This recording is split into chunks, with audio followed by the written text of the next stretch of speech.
Yes, I came in the mail today because of the whole package. Yeah.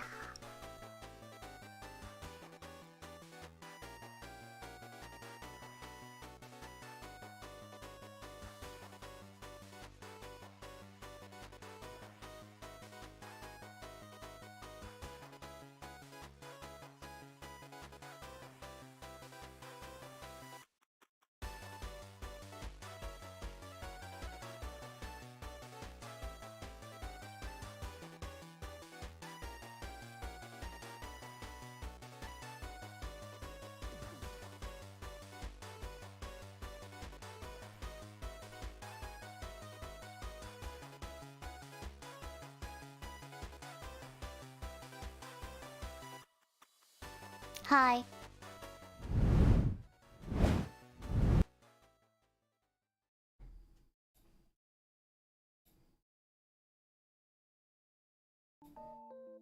Hello. Chaaa.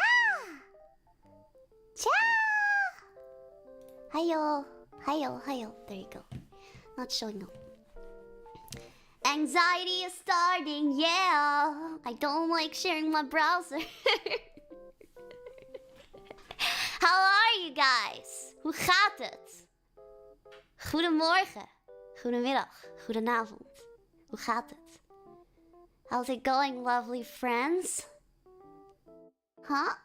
Hey there, Chip. Hi. Hi, T. Hi, T. Anxiety, ikuzo! Het gaat beter nu dat jij er bent. Wow! Thank you, guy. Thank you. Wow, so good. So good. Het gaat beter nu dat jij er bent. Oh, so cute. Met mij gaat het niet goed. It's not going well with me because I'm super nervous for tomorrow. I'm really nervous for tomorrow. So, but yeah, for people who don't know, my hiatus is starting tomorrow. And shit, I should actually make an announcement on YouTube too. I don't think I did. My god. So much to do still. But, yeah, I'm really anxious. But, regardless of that, I hope that, today, which is the last day of streaming in a while, which will be the last day of streaming for a while, we'll just be able to have some fun together. I've been kind of looking forward to this stream because, as you know, I like talking and I like food and I like talking about food and I like judging. So, come on, perfect stream for me, right? Right? Yeah, it's me. So I'm actually super excited to talk about like a lot of these foods. You can see on the screen right here. Can you? Yeah, you can. Super duper cool. Let's see. Yeah, basically, I'm really looking forward to talking a lot about this. For some reason, I remembered. I was looking for a second. I remembered this tier list to be longer, but perhaps it was because I tried to do this one before on my phone, so maybe that's why. Hello, hi Fireball Starfish. How are you doing?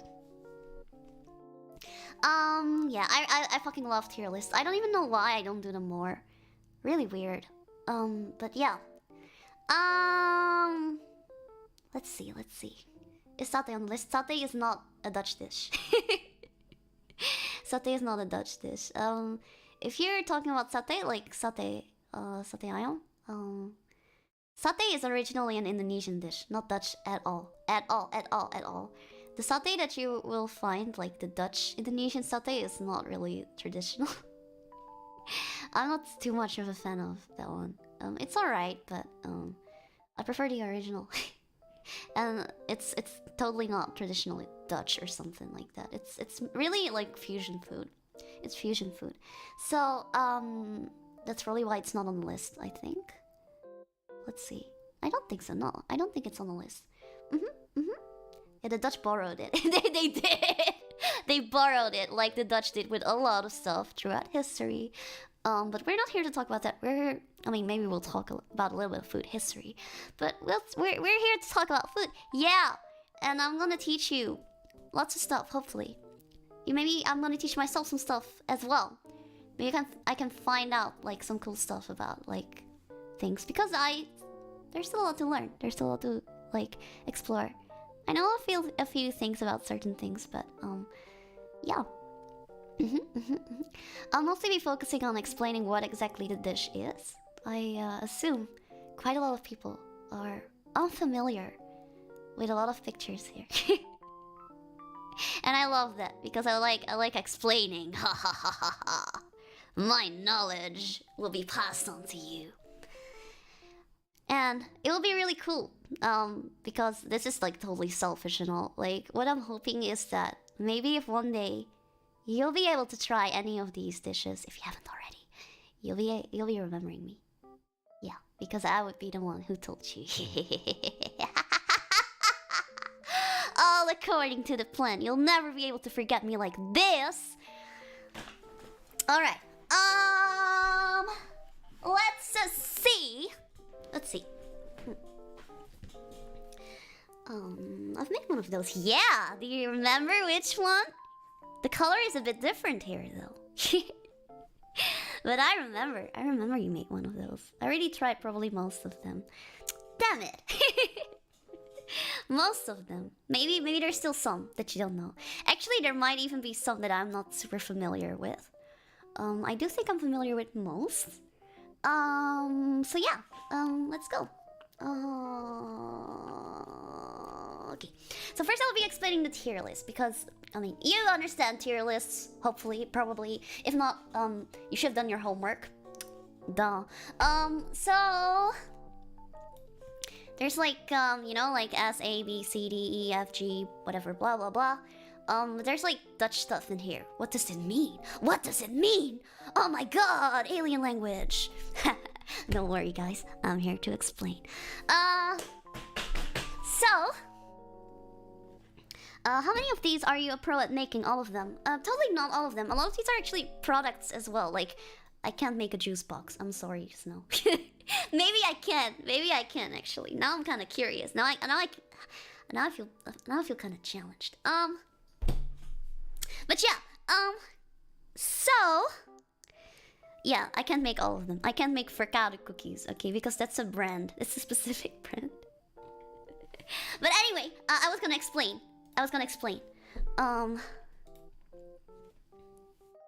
Let's see. So you have like all these letters here, and there's something Dutch in here, and I'll explain what it means, so you have a little bit more inside, you know. So you can maybe perhaps also use some of these in daily life, because like you can sound like super cool and smart if you use words that other people don't know or don't understand. Like, you know, just flaunt what you can do. So there you go. Let's see. So we start off with S. This is the best, of course. It's from good to bad, in case you didn't know. And this says Nationaal Cultureel Erfgoed. Nationaal Cultureel Erfgoed. Yeah, which means wait.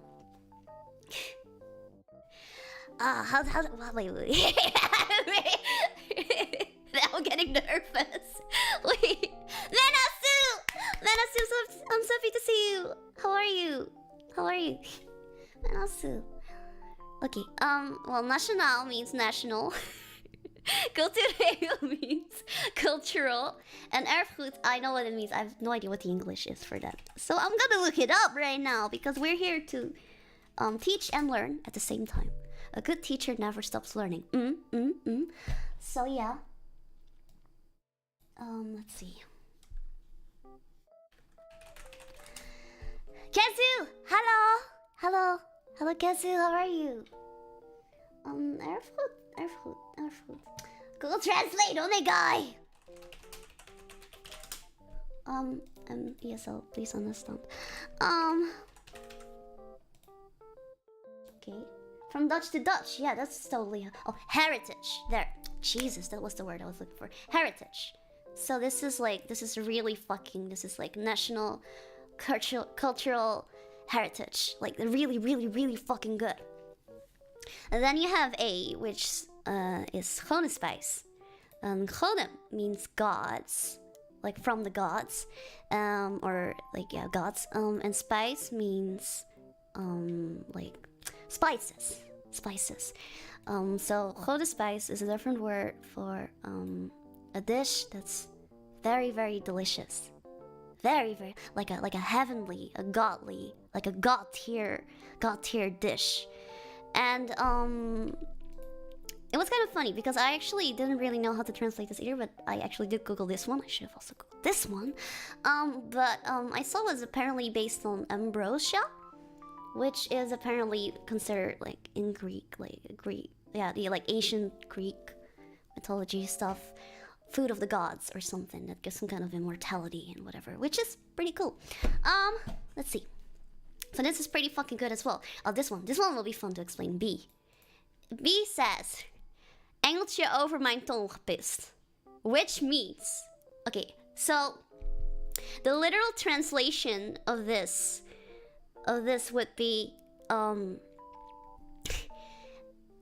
angel that pissed over my tongue.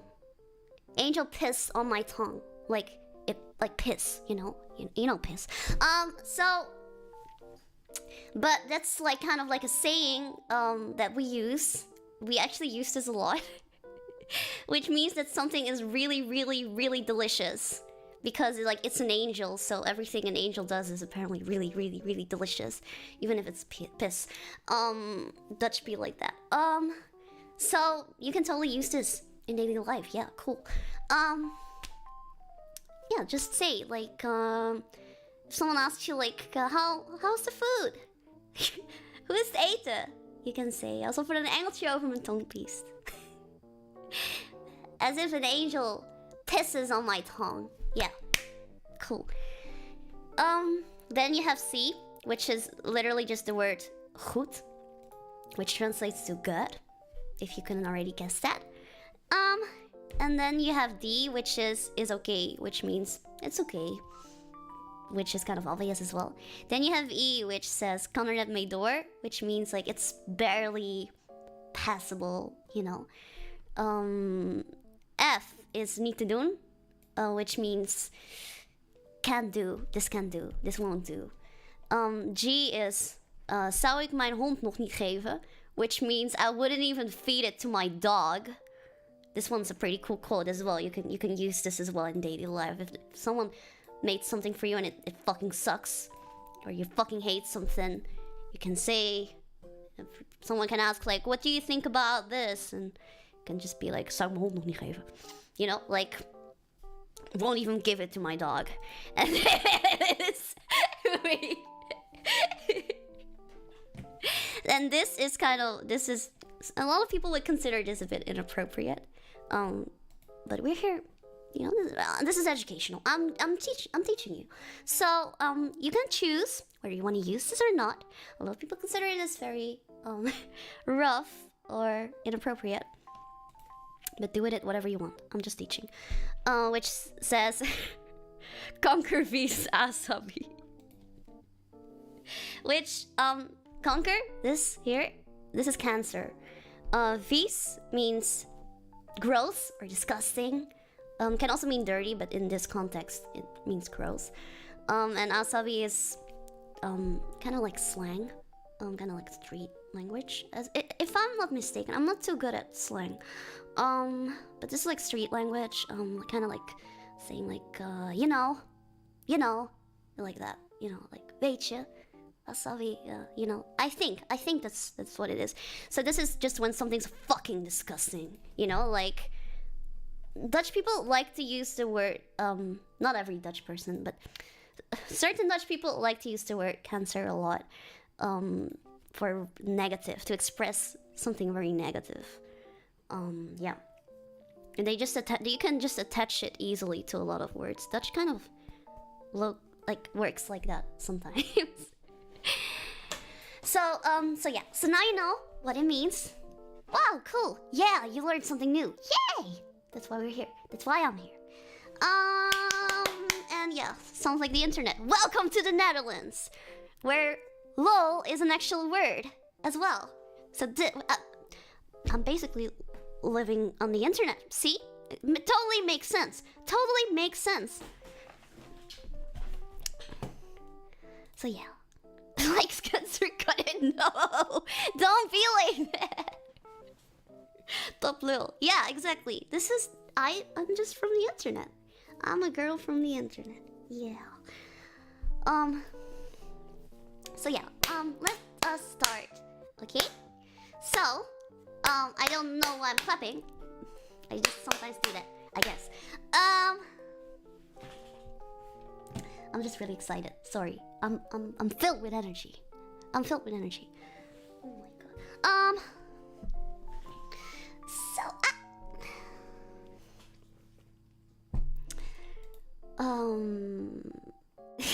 every time I see e-girl, I think of like electronic woman.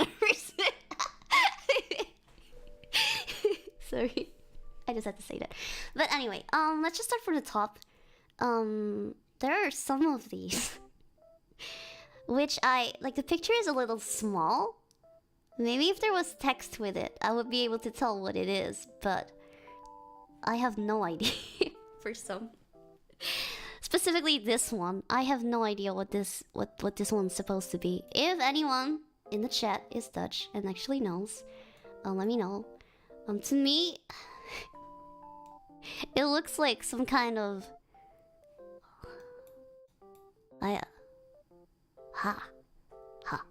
Okay, ignore this one. Yeah. So this, what is this? This is, this is a type of vegetable. A lot of people really dislike this type of vegetable. I have no idea what the English is, but I will look it up right now. But, the Dutch is witlof. Witlof. And, chicory. Chicory. The English is chicory. Have you ever heard of chicory before? Not sure if it's common there, but it's quite common in the Netherlands. A lot of people dislike it because it has a slightly bitter flavor.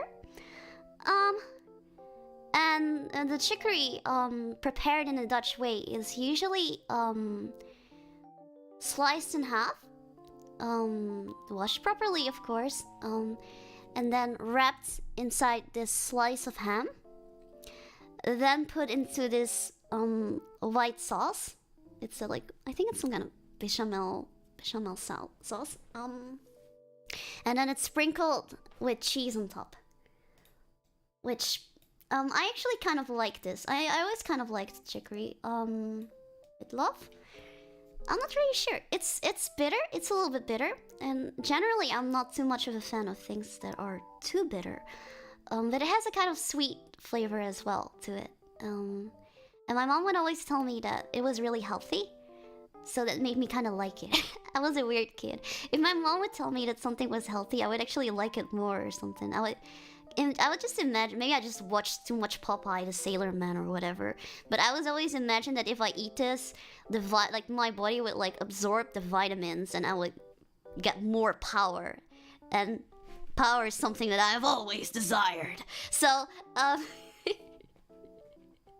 so that's why I was always imagining as if I just keep eating all this healthy stuff, you know, I'll become some kind of superhuman.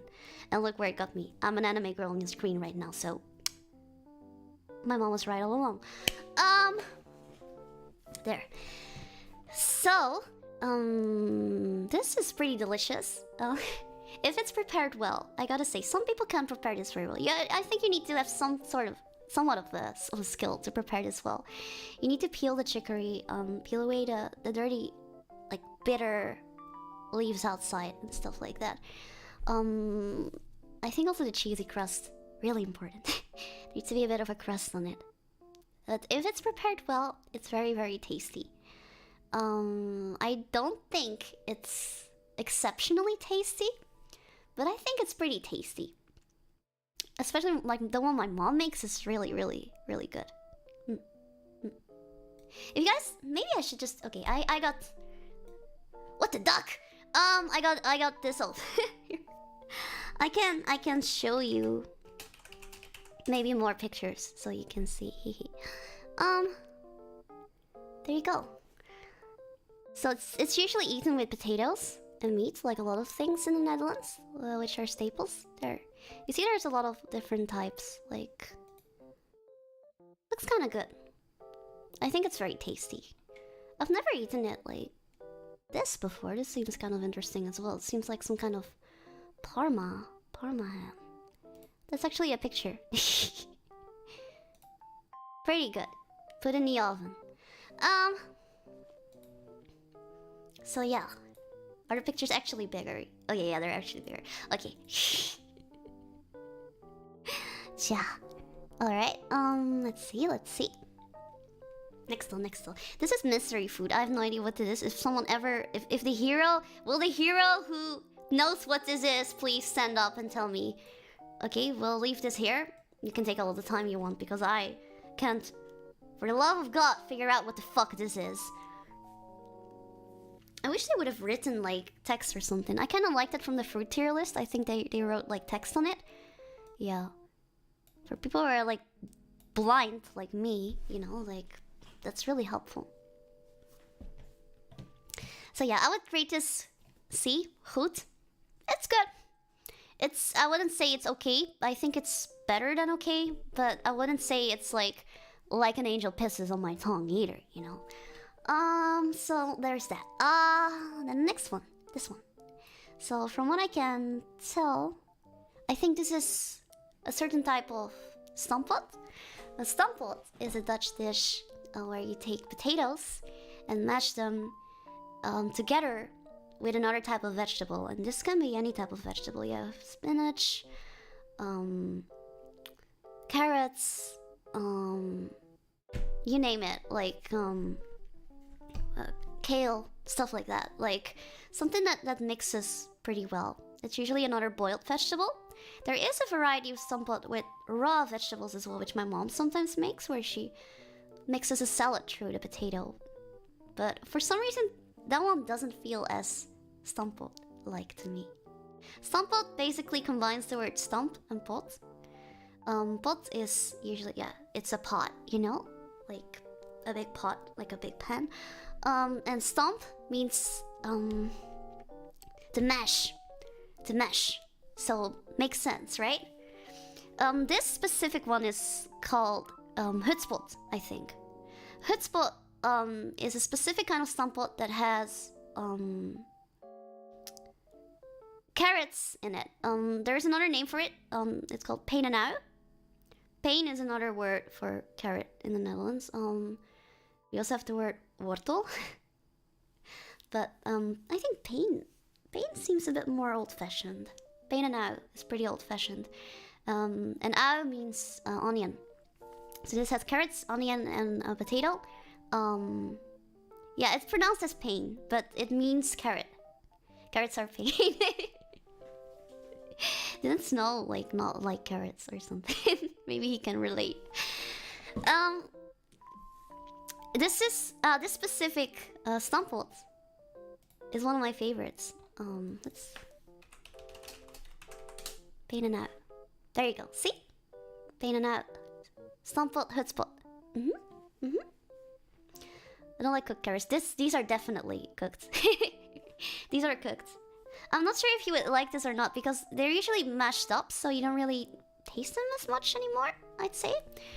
And it's usually served with a nice Dutch sausage, rookworst, or some meatballs, or some stewed meat, a pork chop, or and of course you gotta top it off with some gravy. I feel like Stamppot is not complete without the gravy. Gravy's good. Gravy's really good. Dutch gravy is really different from like the gravy that I think the gravy outside of the Netherlands. I don't know. Like I've seen like English gravy or something. I think it's English, right? Which is more almost like a cream brown color or something. Dutch gravy is really deep brown. This is not Dutch gravy. Dutch gravy is really deep brown like this. This is what most Dutch gravy looks like. I think this is one of the most delicious ones. I think this is definitely one of my favorite. So I would definitely put this one here, especially if my mom makes it. But I do think that it matters what type of meat is served with it. I think some of these meats are better than others. I feel like a lot of people say Dutch food is boring, which, no, perhaps if you keep eating the same stuff over and over again, of course it can be a bit boring. But I still think it's incredibly tasty if you prepare it well. If you think Dutch food is gross, I think you're or whoever is feeding you is not cooking well, I'm sorry.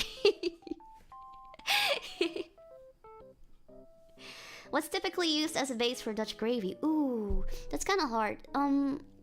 So it is possible to make a gravy from scratch, but I feel like most households commonly either use meat juices and a mixture of like this gravy powder you can buy at the store, or just pure gravy powder. I think the gravy powder is on cornstarch base, but I'm not too sure. But it definitely has a really meaty flavor, and it has a more glossy feel to it. Almost like a really thick, glossy feel to it. Yes. Then let's move on to the next one. Meat juice with water. I mean, meat juice is already part water. So this, I think, yeah, this either a person who put it here doesn't know, but I think this is a Dutch brand. I think it's a Dutch brand, but they might be wrong. I might be wrong. This is called Vicky, which is a really cute name. And Vicky is a type of fruit juice. Fruit juice. No, not that drink. Okay. Apparently there's another wiki, but that's not the one we're talking about. Okay. I had a President Zuma moment for a second. I am so glad that was not porn or something. Okay, but this is Vicky. Cute logo, love it. I grew up with these. There are a few other drinks which are they on the list? They are. There are a few other brands like Toxi, which are very similar in a sense. They're kind of fruity juices. They come in a lot of different types of flavors. This needs to disappear forever. I fucking hate zero sugar drinks that are advertised like this so fucking much. Just do fruity water. I don't need your zero sugar. I don't need your fake sugars. I need freedom, okay? I'm sorry. I've been really salty lately. Hear me out. This is a rant video. I have to stand for this. I have been extremely fucking did I rant about this already? Yeah, but I'm gonna do it again. I've been really salty. So, what I have been noticing is that the drinks in the supermarket are all changing their strategy. They all want to be healthier because we have to fight obesity and whatever like that. And what they are doing is they're changing all the fucking recipes. They just are. I know they are.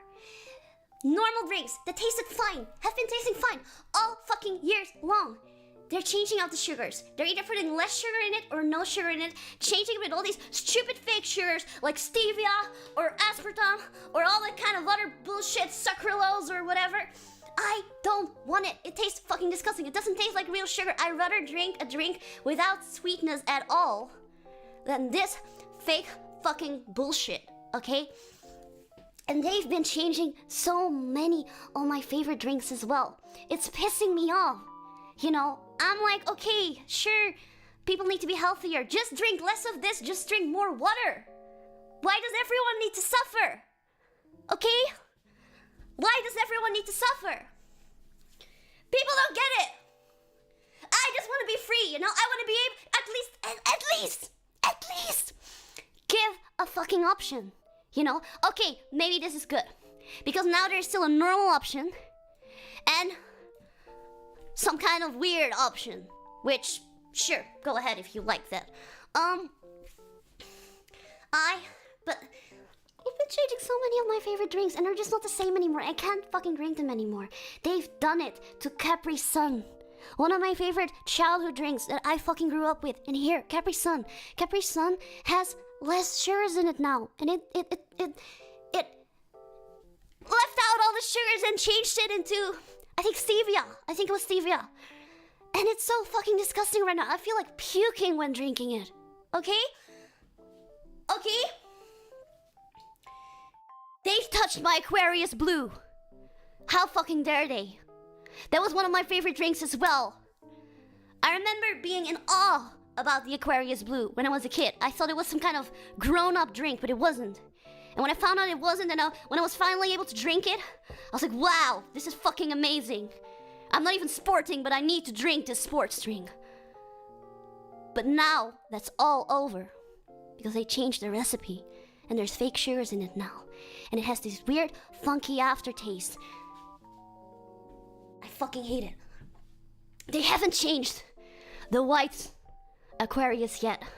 That's the only one which has been dodging all this bullshit. Like, the only one that's normal right now. Okay? That's the only one which is normal right now. There are still real sugars in there. And it's good. Really good.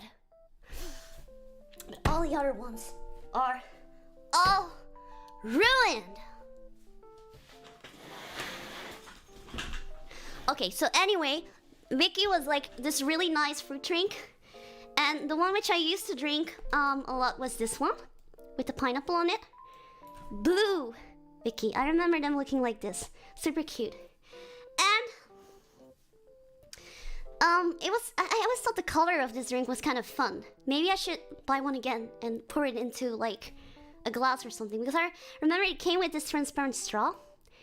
All the straws are disappearing too nowadays. I get it though. I get it. But still.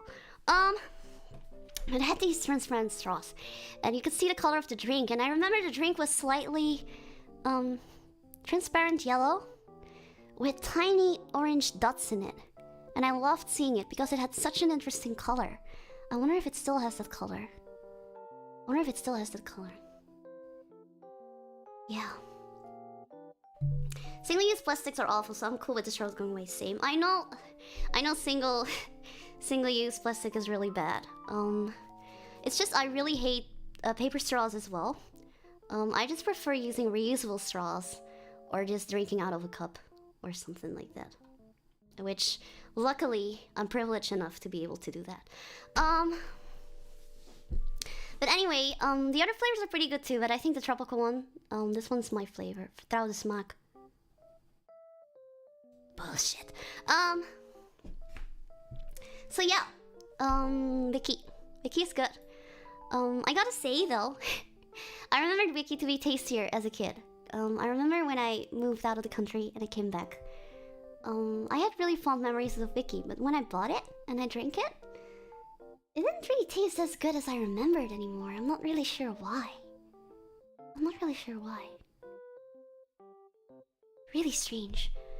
But the last time I had it, I would say it's just okay, actually. I was a bit disappointed. I'm not sure if they changed something else about the recipe or whatever, but I was a bit disappointed.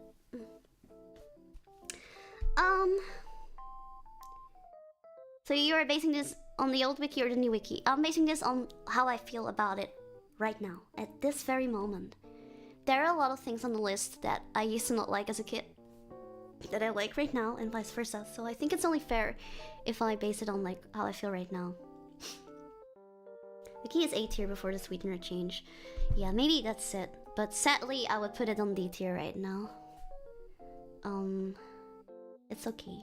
Sadly. So this is called Applesauce. I think they have this in other countries as well. It could be compared to like applesauce. So basically what you do is, this is something that's really common in the winter. It's either eaten as a dessert, or I've also heard of people combining it with potatoes and chicken. So potatoes, chicken, and applesauce. Which might sound weird to some, but I think a sweet-salty combination could work, definitely. I did not really grow up with that sweet-salty combination because my mom really hates sweet-salty combinations, so she never really made this. I do, however, kind of like them, so maybe I should give this a try. But yeah, I'm more used to eating this as a dessert. What you do is, you get apples. These can be your sour apples. I like working with apples that have a bit of natural sweetness already, but I think working with sour apples are more common. You peel them, slice them in tiny pieces, put them in a pan. You cook them. You basically cook them. You can add a little bit of water. I wouldn't add too much. And basically you cook them till they kind of fall apart and almost turn into this kind of sauce paste. You know, they become really mushy. And then you can add, I like to add a little bit of lemon juice for freshing. Like I can speak English. For a refreshing taste, yeah. And I add some cinnamon. Cinnamon is really important and really good in this. And I also add some sugar if the apples were a bit too sour. I kind of like mine sweet as well.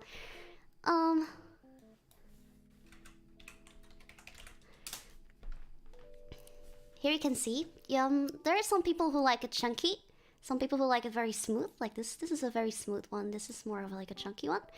I'm the chunky gang. Chunky. I like it when there's still a little bit of like pieces in it. I think it's very tasty. I also like it with lots of cinnamon. This is incredibly tasty. Super easy to make. If you've never had this, I recommend you trying it out. It's also really difficult to fuck up, I feel like. As long as you don't, as you like kind of stay, while it, like, keep an eye on it when it's on the flame, when it's on the pit, when it's on the stove. Jesus Christ, on the stove. It's really easy to make. Kind of reminds me of apple color without the dough parts. It's definitely something like that. It definitely has like almost like an apple pie, apple color taste. But this is really nice during the winter. I feel like this just hits harder when it's cold. Just boil the shit out of some apples. Exactly. So, this is really damn good. My mom makes this really well as well. This is like an angel pisses on my tongue. I might make some changes, by the way, as I go. Because opinions can change. Okay. So, yeah. Perfect with pancakes. I've never had it with pancakes before, but it does sound like a really good combination, actually. So yeah. It's even yellow perfect as an angel's piss. It's not apple juice, okay? It's not apple juice. So yeah. The next one. These are mussels. And these are prepared in a very Dutch way, where they're just boiled with some spices, some vegetables.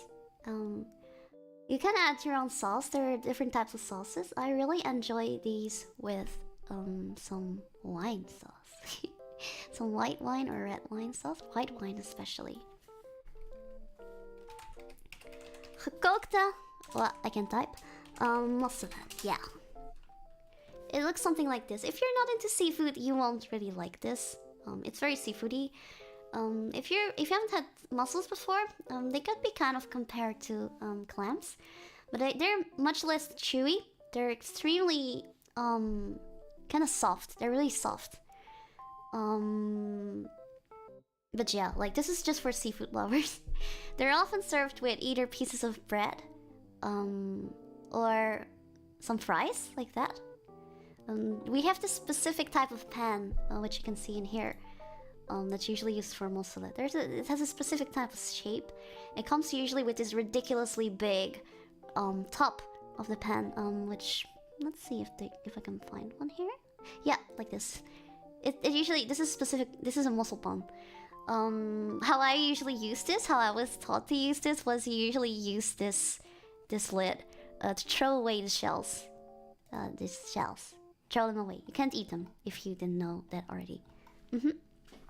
Now, I am a huge fan of seafood.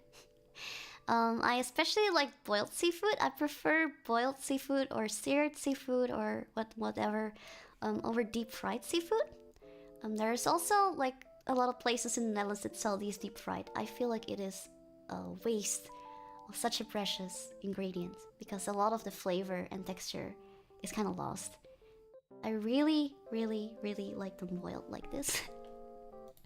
I think they are incredibly delicious. This is a very biased opinion, I know, but I just so happen to be a seafood lover, and I love food that has alcohol in it. So, like, if it's prepared with wine, I'm sorry, but I'm already gonna like it even more. So, I think this is incredibly delicious. So there you go, mussel. Jesus Christ, we've done 1, 2, 3, 4, 5 things, and already 40 minutes have passed. Way to go, Chapipi! This stream is gonna last till the end of my hiatus.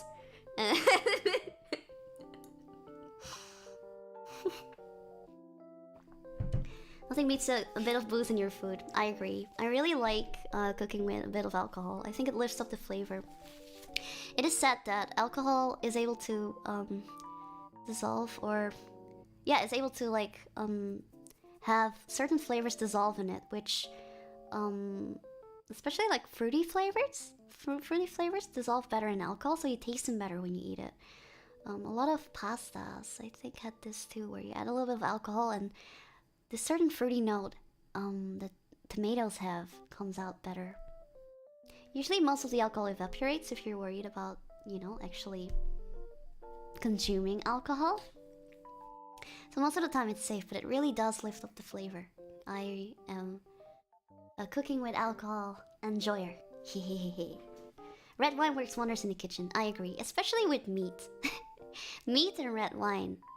Best friends. So yeah, yeah, alcohol has a low boiling point. That's true. It's also very more volatile than water. Let's go. This one. Now this one is not. I wouldn't really call it a dish. It's more like a way of cooking. But it is indeed something which I would consider very Dutch. So we call this. It's gonna sound a bit strange. We call this gourmetten. Gourmetten. It comes from the word gourmet. Obviously, you know, which I think comes from French, if I'm not mistaken. But this specific thing is, what you basically have is, like, let me just show you. You basically have this place with like tiny pans, a lot of tiny pans. And everyone's able to like pick out a little bit of like chicken or mushrooms or veggies, put it on this tiny pan, and then cook it. And usually you eat this together with a huge group. This is often eaten during like celebrations. This is very commonly eaten during celebrations like Easter or Christmas, especially. A lot of supermarkets even sell special like gourmet sized dishes, like tiny steaks, tiny hamburgers, tiny sausages, tiny nuggets and stuff like that. And it's a lot of fun. It's not a specific dish, but just the whole what do you call it? Communal? Do you call it like that? That you're just eating together as a group. I think it's what makes it a lot of fun. Always cheese on the bottom, meat on the top. I never really had cheese with mine, actually. But it's great. Sometimes you also have ones which go like this. They go underneath, and then you can get like a little bit of a crust on the top. That's delicious. Look, see. It's hiding here. He's hiding. So much fun. Now, a lot of people, they're switching to like these bigger plates. These are, I guess you could also call this gourmetten. My family usually does this one, sadly. I'm actually more of a fan of like the tiny pans. But the tiny pans are hard to clean. And a lot of my family members do not like cooking their own food. So, it usually ends up being one person cooking everything in front of them and the others just sitting down waiting for their food to be done. I think it's such a pity. I think it's so much fun if you have your own tiny pan and you can just cook anything you want in it. So much fun. Look at that! Look at that. They have tiny pieces of meat, tiny steaks and whatever. So nice. My mom makes this really good salmon, usually for like this garlic salmon for gourmet. So good. In my country, we use it to melt raclette cheese on stuff. Wow! I've heard of that before. It might actually be based on that, maybe. I can definitely see, like, one of the cultures being inspired by the others because it's a similar pan. Gourmet with the love bites win. Oh, let's go! Let's go! This one's a bit hard to rate because I'm not really basing it on food, but if I base it on the experience and the types of dishes that my mom makes, I would definitely put it up here. It's really, really nice. It's such a nice experience. I wish you can one day experience it as well. Yeah. Let's see. If we're talking about communal experience with cheese, have you had fondue chip? Yes, I have actually. I've had fondue. My mom's not really a fan of fondue, but I really wanted to try it because I'm a huge cheese lover. It's delicious. I especially like dipping some bread in some cheese fondue or some nice veggies. Some crispy veggies. And then with the molten cheese around it. Delicious. Alright. Next up, we are never going to finish this. This stream is, I'm sure it's gonna have like a part 1, 2, 3, 4, but I don't fucking care. I like talking. I want to take the time to do things. I rather take the time to do things, have fun, than just rush through it and be like, oh yeah, 1 hour stream, goodbye, guys. You know, like I really like talking. I want to take this opportunity, okay? This kind of food will not often like randomly pop up. I feel like this is such a cool opportunity. This one is Jesus. Is that what I think? Yeah, I think it's Hiatus, right? Right. So Hiatus. I think it's this one. Yeah. Now this is based. This is a crisp flavor from Lay's brand. Only Lay's brand has this, I think. And the name of the flavor is Hiatus, which means fries with yoppie sauce. Yoppie is the name of the sauce. It's a certain type of sauce that's I would consider it very tangy, slightly sweet, very tangy, extremely tangy. For me, it's a bit too tangy. I think if you enjoy vinegar chips, you might like these. I actually enjoy vinegar chips, but this is not really my cup of tea. I guess. I don't really like it. I was a bit disappointed it is. I don't like yoppie sauce to begin with, so maybe that's why. But it has a very concentrated, strong, sour yoppie flavor to it. I love vinegar chips. You might enjoy this. This is not exactly like vinegar chips though. Like but for me it's a bit too much. Maybe also in combination with the spices in the sauce. With vinegar chips, I feel like it's at least more clean tasting. These don't really have that same clean taste as vinegar chips. It almost feels like a dirty vinegar chip, but not the kind of dirty that I would usually enjoy. I think there are tastier flavors for Lay's in the Netherlands. Which I'll get to one. There was another one on the list which I really like. So sadly for Hiatus, I think this is really not too good for me. I'll put it on an F. Sorry. Sorry for the lovers. Chip and innuendo. Name a more iconic duo. That's me. Lay's tier list. Maybe soon. I feel like a Lay's tier list maybe won't be that interesting because it's not like I can explain a lot of dishes. It's just explaining flavors that maybe most people haven't really heard of. Dirty that you enjoy. It's all in your head, okay? I haven't said anything specific. You fill in the blanks. That says more about you than it does about me, okay? So, from what I can see, I think this, no, okay, so I was almost about to confuse this with this. They look very similar. You know, the person who made this tier list messed up and put it in twice, but I'm gonna live, as if this is a Kipcorn. Because it kind of looks like a Kipcorn. It looks a bit longer than a croquette, which is this one. Kipcorn.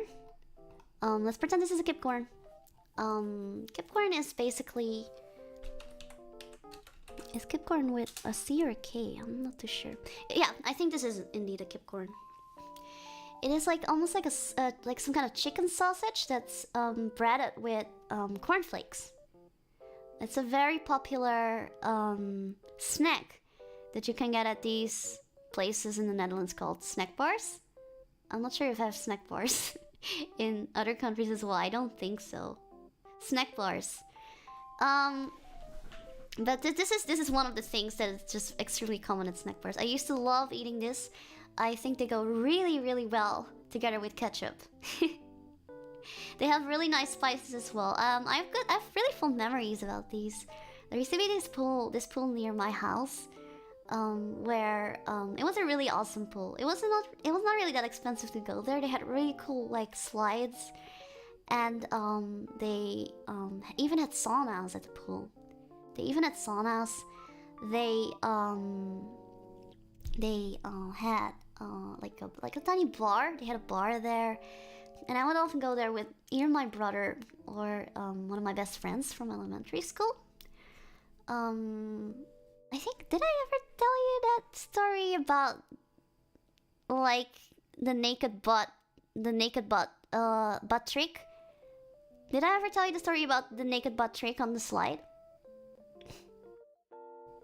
I'm not sure if I did. Anyway, I really want to tell that story again, so I just will. Okay, so the naked butt trick. So my friend was she was a funny girl. I love her sense of humor. She would always do really crazy stuff, and I would love to like join her on it. We were kind of like partners in crime. Okay, we were partners in crime. There was this slide in this specific pool where I would always get this Kipcorn. That was really, really cool. It would go really, really fast. But of course, me and my friend, you know, being in love with danger, we wanted to go faster. Faster, faster, faster, faster, faster. So, my friend found out that usually the reason why it would go kind of slow is because, you know, we were wearing either our swimsuit or our bikini or whatever. And the fabric would kind of like slow you down, you know? It would be kind of like anti-slip. But you know what's smooth? Your skin. So my friend was like, you know, like, if you want to go fast, I got this trick just for you. I'm like, tell me this trick, what is it? And she's like, well, I mean, best would be, of course, to take off your pants.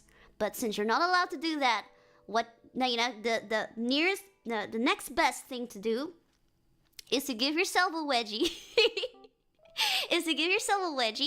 You know, so like all the fabric is like stuck in your butt crack, and go off the slide, you know. And I tried it, you know, I went straight for it.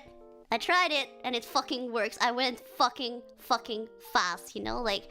But I noticed the first time, it was still coming out a little bit. I had to put it in deeper, and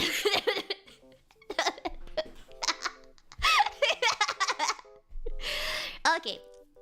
So keep in mind, as I was still a kiddo, I was very light. Because I was very light, I felt like I was already going pretty damn fast. I think faster than most people. So I was like, I wanna go even faster. This isn't fast enough for me. So I got, like, I did the thing, you know, I put it in like I was supposed to, and don't think anything, but it didn't go in, okay? It just went like, you know, in between, there. So, I did it better. Okay, I did it better. And I went to the slide. And I waited till it was clear, of course, because I knew I was gonna go fucking fast. And I had to wait a few extra seconds, you know. There was this light on top of the slide, so you knew, like, if someone just went or not.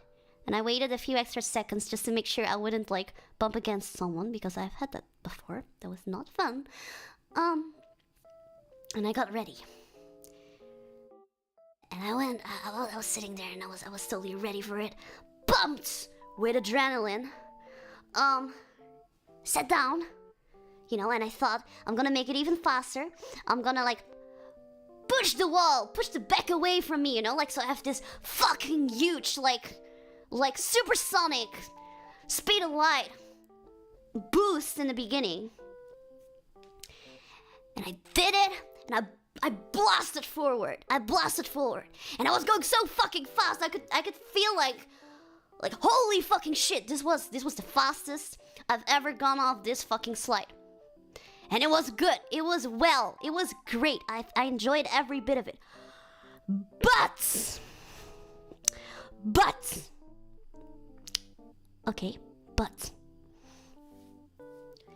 little did I know that I think this was the fastest anyone went for a while. And because of this, if you go through a corner, there are certain parts, if people don't touch them, they don't get wet. They stay dry.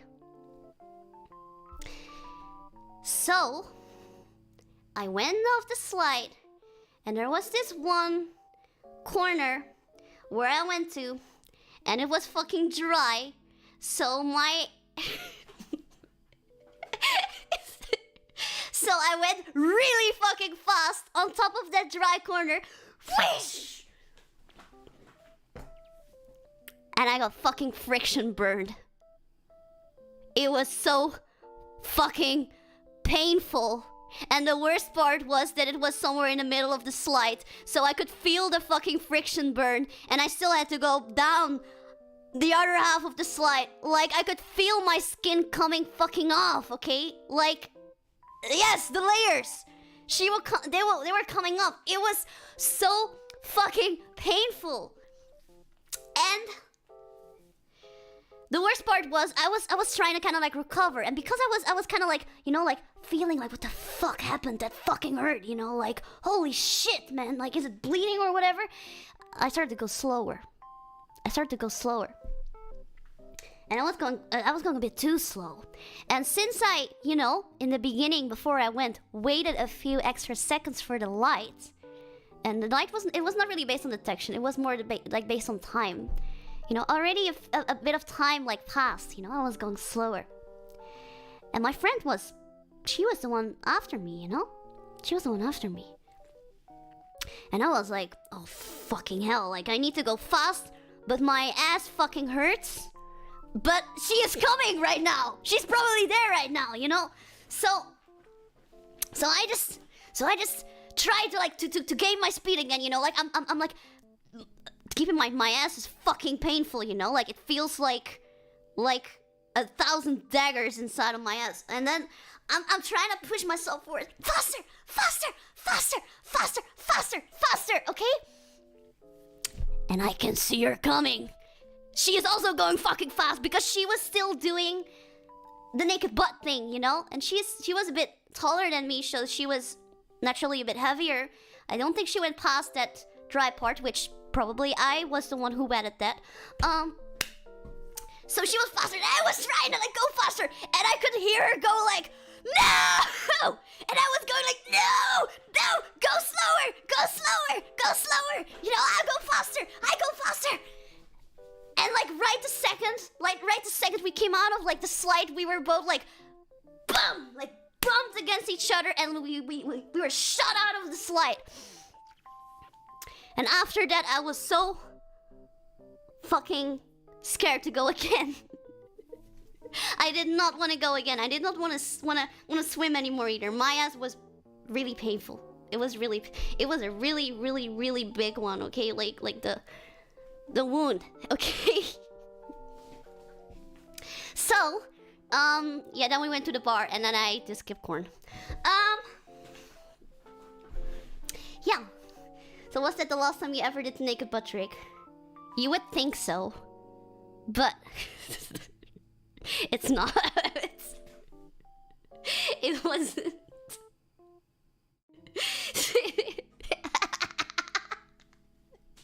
I was just a bit more careful. I would usually kind of like do this hand thing where I would kind of like push the water on top of the slide so it would never touch the dry part anymore. I at least learned from that, okay? Like, trial and error is what they call it, okay? So now when I eat a Kipcorn, I do kind of think of that. But I also think of good times, of course. Good times at a pool with my friend. So yeah. I have another story also about this pool, but it's also kind of a gross story. So I'll keep the story for next time, okay? I won't bother you guys anymore. Okay, so... so yeah. This Kipcorn is very delicious. And I always ate it at the pool. I wouldn't say it's super duper good though. I'm not too much into deep fried stuff. I think it's okay. But I usually feel like it feels very very greasy, like very heavy for me. So yeah. I would put this Kipcorn. If I would just ignoring all the good memories of the Kipcorn, looking at just the flavor, I would put it on okay, actually. Or good. No, I would put it on good. I'll put it on good. Okay, let me drink some more because I got very intense from that story.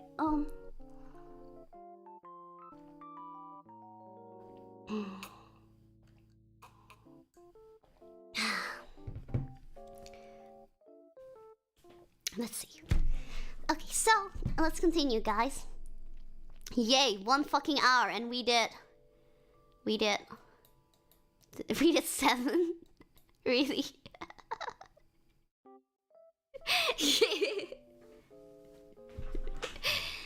Okay. So next one is another lace flavor. This is, of course I know this one. Lace barbecue ham. Lace barbecue ham. I come from a time where we did not have this barbecue ham yet. This is a pretty old flavor, but back in the day, when I was still a little chip, we didn't have this barbecue ham yet. And I remember the day when it came out, we had this thing, I'm not sure if other countries also have that, where in the Netherlands, if it's someone's birthday, at least in elementary school, as far as I know, the birthday boy or girl, or whatever, goes to school and brings like snacks for everyone. This can be like a little piece of cake or like an orange or something. Like those are really common snacks. Some people went all out and they make these tiny little baskets full of like tiny snacks for like every single person. But most of the time, parents were lazy. They just bought like a net of like oranges and it was like, okay, just go to school, bring an orange, which I didn't mind. I fucking love oranges, so good for me. I didn't really like candy too much, even as a kid.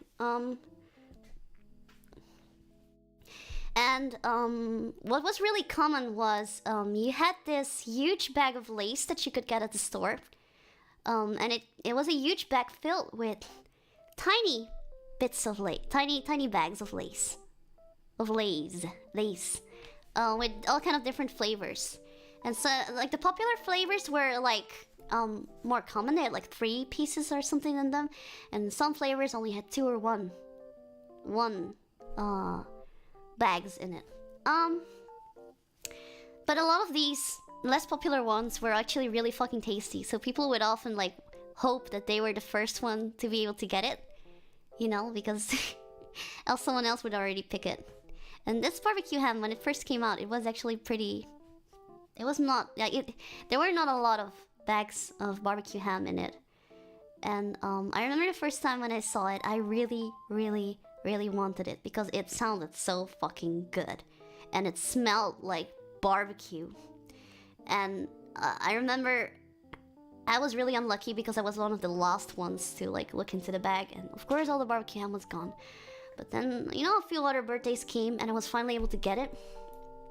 Did fights break out over these? Yeah, definitely. A lot of boys would usually fight over these like crazy. I had it and it is fucking delicious. Barbecue ham is, I think, one of my favorite crisps or chips, whatever you want to call it, flavor of all time. It's really, really tasty. It's really, really, really tasty. It has a very strange, like, okay, I know barbecue, when I think of the flavor barbecue, I usually associate it with a more murky, dirty, smoky taste or something. But I find that these ones taste pretty clean. They still taste like barbecue, but they taste clean. And I don't know how they do it. It has a really meaty, clean flavor to it. It really tastes like ham. It really does. It's so, so, so good. And I would always, you know, whenever someone would bring these bags to school, I would always stare with like the biggest eyes at these bags, you know, and I would keep count of like how many people would have already taken out of it to know if there was still one left for me. So fucking delicious. Yeah. So, most people skip bolognese flavor, which is great because I fucking love it. I think bolognese is pretty good as well. Not my favorite though, but it is pretty good. So this is really, really fucking delicious. If you ever get your hands on this, do give it a try. I hope I didn't hype it up too much. I might be slightly biased. I just have really fond memories of this, but I generally think the flavor is really good. It's nothing crazy, but I think it's a really solid, clean, but tasty, really tasty flavor. So I'm gonna put these here. Let's see, what is this? What the fuck? I can barely see that. I need my glasses for that, man. I need my glasses for that. Wait. Mini Stroopwafels. Okay. I don't really know why they would put this and this in here, because to me, they kind of taste the same. Except for that they're smaller. Which makes them taste different. So, mini Stroopwafels. I really like Stroopwafels. Have you ever had Stroopwafels?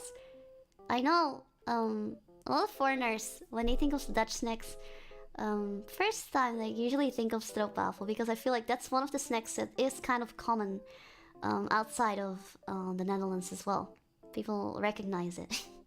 Probably because it has a longer shelf life and doesn't spoil that quickly. And it's just incredibly tasty. Let's see. So, a lot of people pronounce it as Stroopwafels, which is wrong, by the way. It's not an oo, it's an o. If there is like double o in the Netherlands in Dutch, it's o, not oo, like in English. So if you want to be cool and pronounce it right, called Stroopwafels. If you want to be extra cool, you know, delete an F, put that L like after the E, Stroopwafels, like this. And you gotta connect it like that, because that's what they do in the Netherlands. They love connecting words together. They don't like to separate things like in English. This makes Dutch fucking difficult. But this is basically it. It's a waffle with a almost syrupy thing in the middle that has a few spices in it. I think it has pretty strong notes of cinnamon in it. These are amazing. I feel like if you want to get started with tasting Dutch food, this is a great gateway. This is a great gateway to Dutch food. Almost like caramel. It does have a very caramelly flavor to it.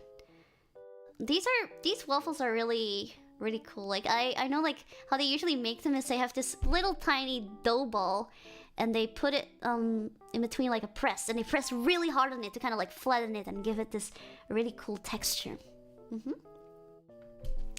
So these are great. These are honestly really great. sadly, for the stroopwafels, I'm slightly biased. I wouldn't put them like here. Because I don't really like sweets too much. But I would put them pretty high, which is, I'd say, a really big praise coming from me, since I don't really like sweets. It's not a proper waffle without the texture.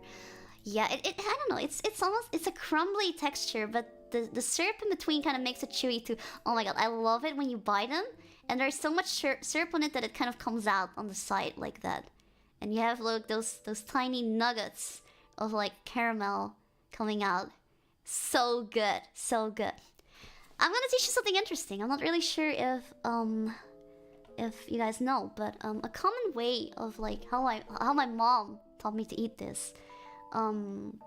This is something not everyone does. Usually they eat this while they drink a cup of tea or coffee. And what they do is they put it on top of this warm cup of tea or coffee. You can put it either covering the whole tea or coffee or make a small hole, which is usually what I do to make the steam kind of escape. And the heat from the tea or the coffee will kind of melt the syrup in between, making it a bit more gooey, making it taste a bit more fresh too, because a fresh stroopwafel actually has warm syrup in it. So it heats up the syrup. It melts the caramel, yeah. Really, really nice and soft, yeah. I would suggest making a bit of an air hole so the steam can escape, because I do personally not really like it too much if the waffle gets a bit too soggy. And but yeah, like maybe you like that. Maybe you actually like one soggy side of waffle. Could be too. I don't judge. Enjoy it as like however you like. Food is there to be enjoyed. Okay, I'm gonna judge you, but that's fine. Just do your thing. Be happy. So yeah. Stroopwafels. This one. I think this is something. This is common in Asia too. I think the Dutch borrowed this from Asia maybe. Borrelnootjes or borrelnoten to be more proper.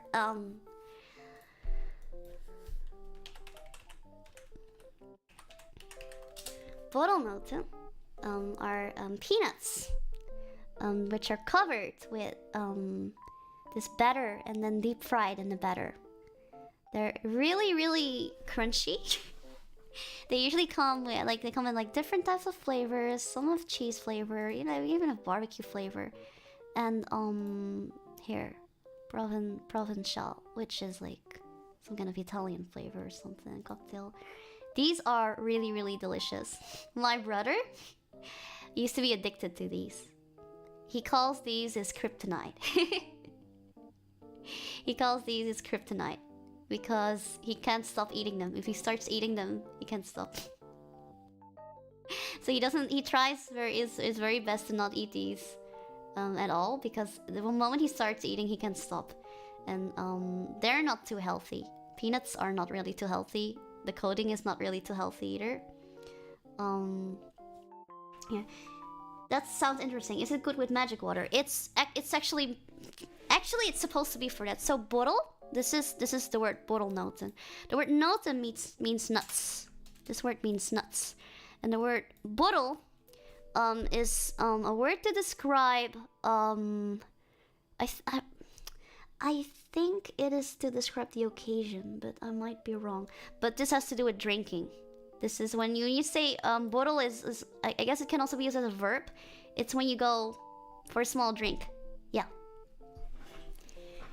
When you go for a small drink with your friends, you have borrelnoten. You also have like different borrel snacks. So this is specifically for magic water indeed. So but this is great without magic water as well, with and without. But with, it's really, really good. Yeah. So I'm not sure if I was always under the impression that they had this in other countries as well. But if they don't, I hope you can find them. You should definitely check them out. They go really well together with a nice drink. Yeah. Very addictive. I'll put here. Like an angel peas on my tongue, cha. So yeah. They're a little dry and salty, so they stimulate drinking. It's the case with a lot of like bottle snacks. These are so good. So, actually, this is something that's not on this list, but there's this other thing that I always buy as well, and it has a few of these in it. Usually we call it a Japanese bottle mix. Bottle piece, was it? No. I forgot what it's called. Not a mix. Not a mix. What you call it again? Yeah, this kind of stuff. This also has bottlenotjes in it, but they're different. As you can see here, they have a really almost marbled pattern on the outside, almost cracked pattern on the outside. These are really good too, and they come with like other crunchy rice cracker snacks. These are great for drinking as well. Love these so much, so much.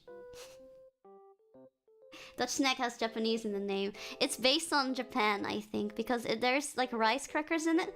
But I think this specific combination is just something that's very Dutch.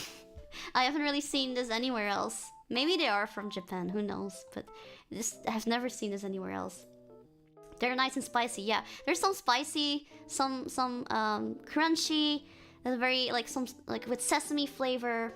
Really good. It's like a trail mix. It's a trail mix? Wait. It's kind of like a trail mix, I think. Trail mix. It's something like that, but I honestly think it's tastier.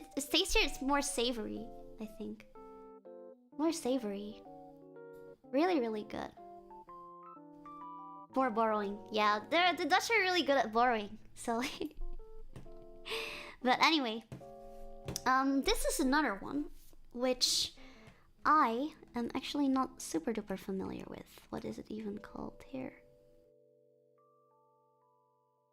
Those mergpijpjes. Okay, mergpijpjes.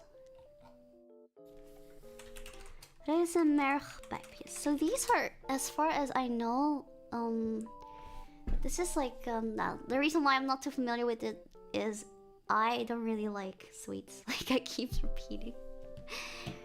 These are pretty sweet. This is a mergpijp. Means not, it doesn't mean bone marrow, but more like marrow bone, I guess, which sounds weird in English. But it's the bone. It's a bone that has marrow in it, because it kind of looks like it. It's supposed to kind of look like it.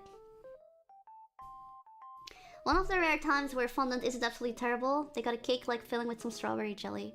I think I've had this before like once, but I haven't had this too often. Because they're still a little bit sweet for me, and I'm not too much of a fan of fondant. But if you like sweets, I think you would definitely like this. It's pretty good. It's pretty good. The ends are like chocolatey, and this is like a fondant part, cakey part, and it has some kind of like layer of like, I think this is some kind of cream as well. Like, yeah, they're really filling. They're really filling, but they're pretty small actually. They're pretty small. They're not too big. They're not too big. Oh, you can see them here on like this high tea platter. They're not too big at all. And these are rozenmergpijpjes. I feel like if you just do mergpijpjes, you'll get the actual size, which or I think, but if I Google it, I think I will just get bones. I actually don't really like these too much. Sorry, I don't like sweets, so I wouldn't. I would not do this. I'll not do this. In Germany, these are called baumstamm. Oh, baumstamm. Sounds like Dutch baumstamm. Tree trunk. Tree trunk. So, next up. Coffee. This I present to you. Okay, totally not biased opinion. I speak the truth. Always, yo. This is one of the most delicious peanut butters in the whole wide world. I tell you, I've had a lot of different types of peanut butters before. A lot of American ones too, which they aren't bad. But this peanut butter, this specific brand, this specific flavor,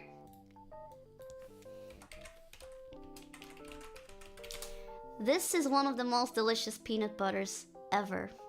I have no idea what the fuck they do to this, but it's so fucking good. It is crunchy. It has a very... It's not as sweet as American peanut butter, and there's actually more of a grit to it. I think American peanut butter is very smooth in comparison to this. If you like a bit of like really deep peanut taste, you should go for this. Please tell me there's coffee in it.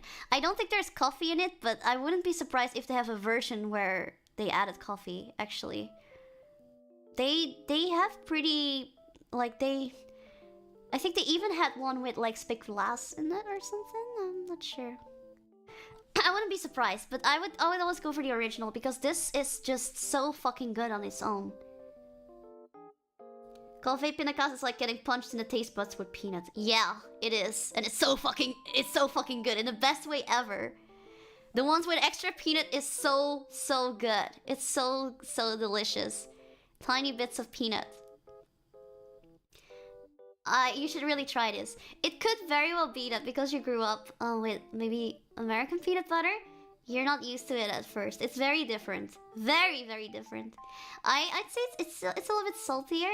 Remember,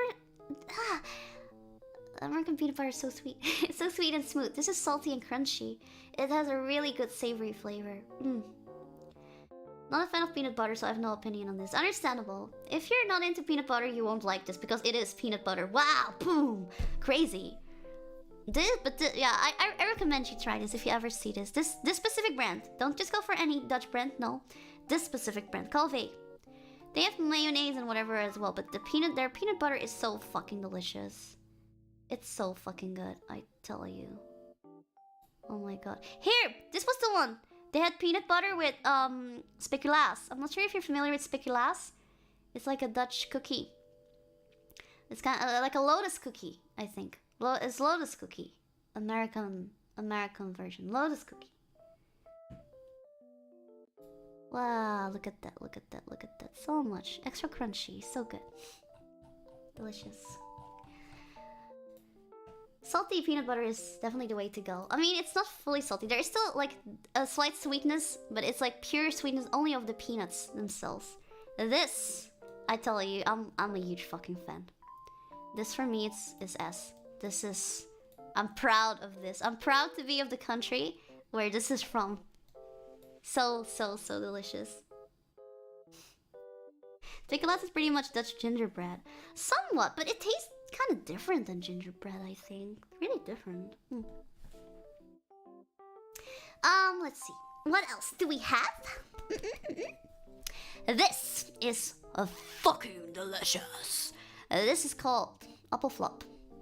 And apple flop means apple flap. I don't really know what flop is. Flop is really it's really just flap. It's really just flap. That's what it means.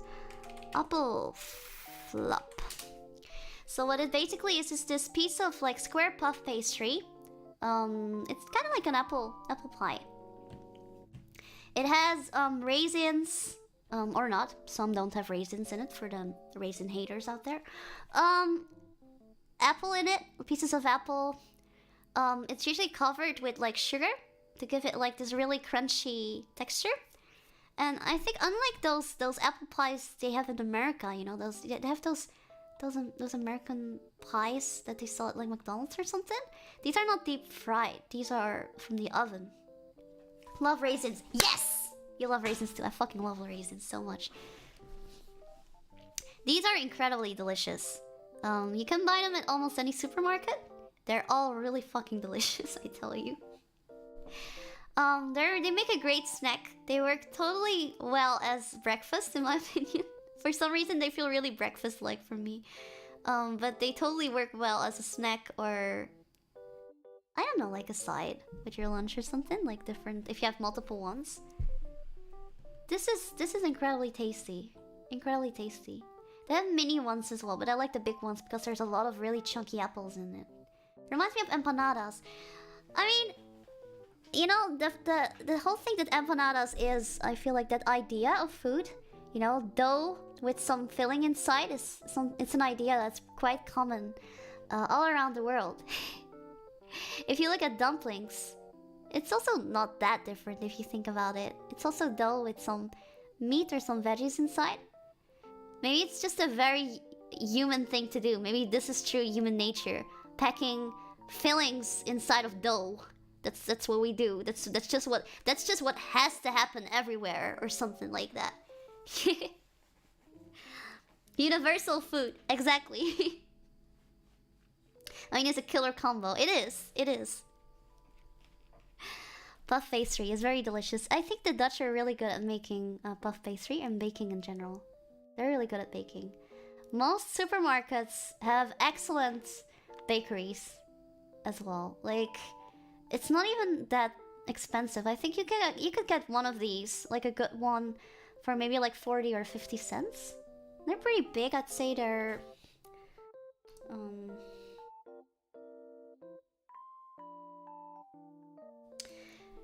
like this is like 15, maybe 12 or 15 centimeters. You know, something like, they're pretty big. They can be pretty big. Yeah, they can be pretty big. Really, really cheap, but really tasty. Really tasty. When you come here, you should definitely try it. Go to any supermarket, you'll be able to find it. So yeah, I would definitely put this in here as well. I don't like sweets, but this is just really good. The puff pastry is a little bit salty, that makes it okay, right? Nah?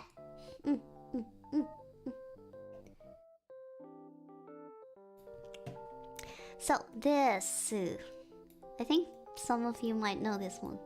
This is something that's also common in other countries. But this is a Dutch apple pie. That's not a Dutch apple pie. This looks like a apple crumble. I think a Dutch apple pie usually has this type of pattern on it, like a net pattern. It's not necessary. We have apple crumble pie here as well. Is this Americans' idea of Dutch apple pie? Apple tart. If I do apple tart, I'll probably get it. Strange, huh? This is what we consider a Dutch apple pie in the Netherlands. But if I type Dutch apple pie, I'm getting an apple crumble. Is that how you guys see us?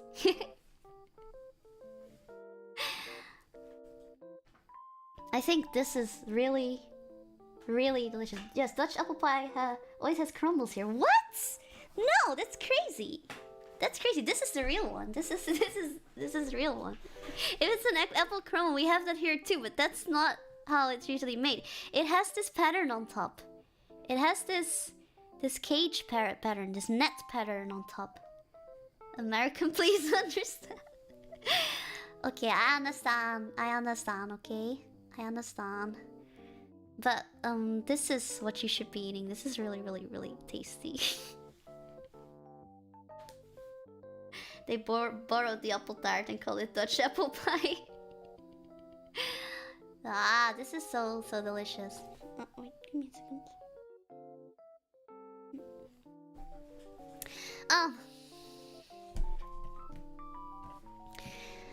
I'm not really sure what exactly makes this super different other than like the crust. I think the crust is really it's a very buttery crust, very crumbly crust almost. Very crumbly, buttery crust. A buttery flaky crust. And this nut pattern, usually this pattern is made from like the leftovers of crust that there are. And it has raisins in it as well, which makes it really good. It is very chunky pieces of apple in it as well. A lot of times if you buy this from the supermarket, there tends to be a little layer of gelatin on top. But it doesn't necessarily need that. I think they mostly do that at the supermarkets to a lot of desserts here, to make them look nice and glossy. But you could also just use an egg wash, for sure. Usually when you eat this at like a Dutch cafe or something, you get a slice, and they ask you if you want it topped with some whipped cream, which I think is an excellent combination. Apple pie, Dutch apple pie with whipped cream is really, really, really nice. I also like, if I'm not mistaken, some recipes actually soak their raisins in a little bit of alcohol, like rum or something. I think that makes it really tasty as well. It makes it really tasty as well. Don't know if it's the angle, but it looks really thick. It is extremely thick. I think it's definitely much thicker than most American pies. It's really thick. Me personally, I'm always more of a fruity person. I really like the filling a lot. I don't like it when the sides are too thick. I think the best part of the pie is the filling. My mom, however, she is convinced that the best part of this pie is the crust. She loves the crust more than the filling. And I think most people are actually like that. There's even like recipes that purposely make say that they make the crust thicker, because a lot of people really, really, really like this crust. It is a pretty tasty crust, I gotta say. But I just really like apples. I just really like apples. Kusanagi! Arigato! Thank you so much! Thank you so much for your donation, Cha! Cha, arigato! Pie crust is hard to get right. It must be really good then. If you like buttery crusts, I think you would definitely enjoy this. If you like raisins soaked in rum, you would definitely love this. Great apple pie. Great. Not my favorite, but I would put it up here. Very, very delicious. Now this weird shit. This, from what I can see, I don't really think there's a specific name for this, but I do know that usually these type of veggies tend to be canned vegetables. These tend to be canned vegetables. I'm not sure if they have this in other countries as well, but they have like it's like carrots or peas inside, like out of a pot, out of a glass jar. Do they have that too? That's in like outside of the Netherlands? Yes, right. Sounds cursed. Let me. How do you call that? Ingemaakt? Ingemaakt. Do you call it ingemaakt? I don't think. No, it's not ingemaakt. Not ingemaakt. Ingemaakt is pickles. Potwortel. Yeah, you know, yeah, okay, neck knows the jar. There's no specific name for this, I think. Wortel in blik? There's not a specific name. Oh, here. Blik, in blik. Yeah. So it's something like this. It's something like this. Sometimes it's a combination of like peas and carrots. Sometimes it's just carrots, just peas. It's not groente in pot. I guess you could call it that. Pot of blik. I feel like there's not really that specific of a name for it. It's really just describing what it is. Top erwten en wortels. Is it brine? It's not really brine either. It's not like super salty or something either, I think. It's slightly salty, but not like... When I think of brine, it seems more salty. It has a pretty good balance or something. This is not pickled at all. It looks a bit cursed maybe, but I don't even think it's that bad. I don't think it's super good either, but it's great that the shelf life is long, you know, because that's basically what this is for. It has a long shelf life and it tastes decent, you know. So that's good. You can drink it. I've never actually tried to drink the water. I would be kind of curious. I ruined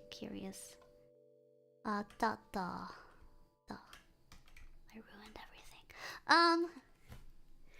I really like them as a kid. Me too.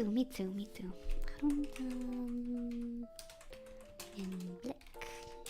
Of in pot. No, not blik, pot. Yeah, so look at this. This is a Dutch supermarket. They have a lot of them. Like beans, peas, like brown beans, peas. See a lot of canned vegetables in there. A lot of canned vegetables. There you go. See? White white beans, Brussels sprouts, kale, red beets, like that. You ever drink pickle juice? Yeah, I have. Not that bad. Really, really, really useful. You know, like it has a really long shelf life. I'll totally not diss this.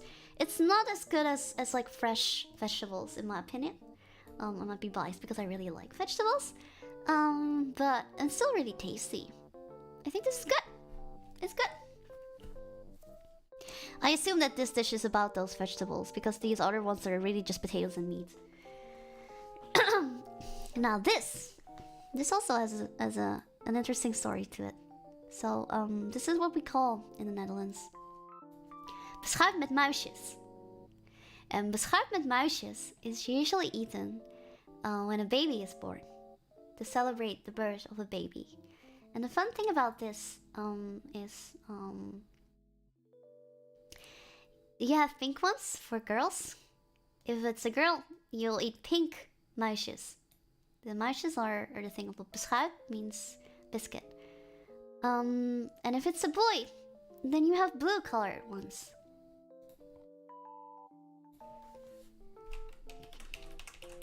Ah, I forgot.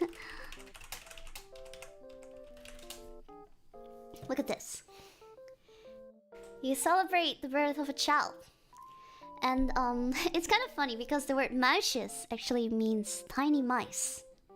Tiny mice, like the plural of mouse. So these are called tiny mice. And usually they put a little bit of butter, as you can see in here. They put a bit of butter on this biscuit. And they sprinkle these over it.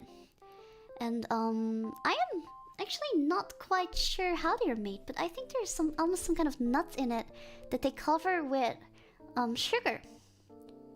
And oh, anise seeds. Anise seeds. So it's anise seeds then. Anise seeds with sugar over it. It has a quite spiced flavor to it. It's very crunchy. Why mice? I'm not really sure why it's called muisjes. Mice. Maybe muisjes is a different word for something else as well. But it's just muisjes also means mice. It's really, really tasty actually. I would always be happy if, like when I was in elementary school, if there was like a baby born or something. We would get this. Each one of us would get a beschuitje with the muisjes. Oh, so tasty. So tasty. Is there a layer of frosting or cream at the top? Frosting? There's usually not really a layer. It's really just a biscuit with like butter. Like a good butter. And like these anise seeds with sugar over them. And they're really crunchy. I think if you don't like crunchy, you won't like this. But I actually really, really enjoy this. I think it's yeah, it really brings back memories. I would actually put this pretty high. Also because of the whole cultural thing with it. This truly lives up to its name. I feel like this is a very, very Dutch thing to do. Really, really cute. Really nice. I hope you would maybe be able to try this one day. It could be that it's not your cup of tea, because I feel like some people might find the texture a bit off-putting. I grew up with it, so I'm fine with it, you know. That's pretty good. Let's see. This one. Let's see. This is another type of Stamppot. I think, let me look at the other ones. I think this is boerenkool. So I'm gonna assume that this one is a spinach one, because this one looks more like boerenkool. It looks way thicker and whatever. But what the fuck? These all look kind of similar. How am I supposed to know which one is which? I think this one is andijvie. This is andijvie. This is salad. This is boerenkool, and I think this is spinach. That's what I think. Anyway, we're gonna live by as if this is spinach. Spinazie on there. Spinazie. Spinazie. Spinazie is spinach, by the way. Spinazie. Stamppot. Look at that. Maybe the ultra green one. Maybe this one is spinach and this one is boerenkool. I think it's the other way around. This is spinach.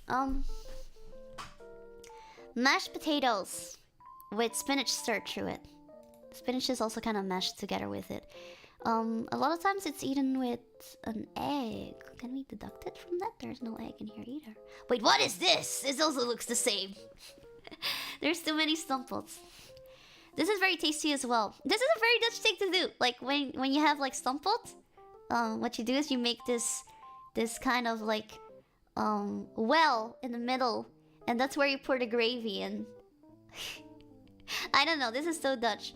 Often eaten with like boiled eggs, and you know, like either a sausage or a piece of chicken or something like that, like a piece of meat, meatball, gravy lake. Yeah, gravy lake, cha. Very, very tasty, very tasty. I think if you like spinach, you will definitely enjoy this. I mean, we do the gravy well too. Really? You do the gravy well too? I always thought it was a really Dutch thing. Usually eat spinach raw, put it in sandwiches and salads. Usually what I do for this, I don't really like it when my spinach is too overcooked. I wait till the mashed potatoes are still really hot, and then I mix the spinach through it. And the remaining heat of the potatoes will kind of like cook the spinach a little bit. Very, very, very tasty. Very tasty. I would definitely recommend. This is a Dutch dish that you could definitely make. It's really nice to top it off with some then fried, some rendered bacon pieces, I think. Some of them have that on top, I think. Bacon pieces. Really tasty. Ja. I think this is here. Like an angel pisses on my tongue. Ja. Very, very tasty. So this one, it's kind of the same except with like, it's not spinach but it's kale, or boerenkool. Boerenkool.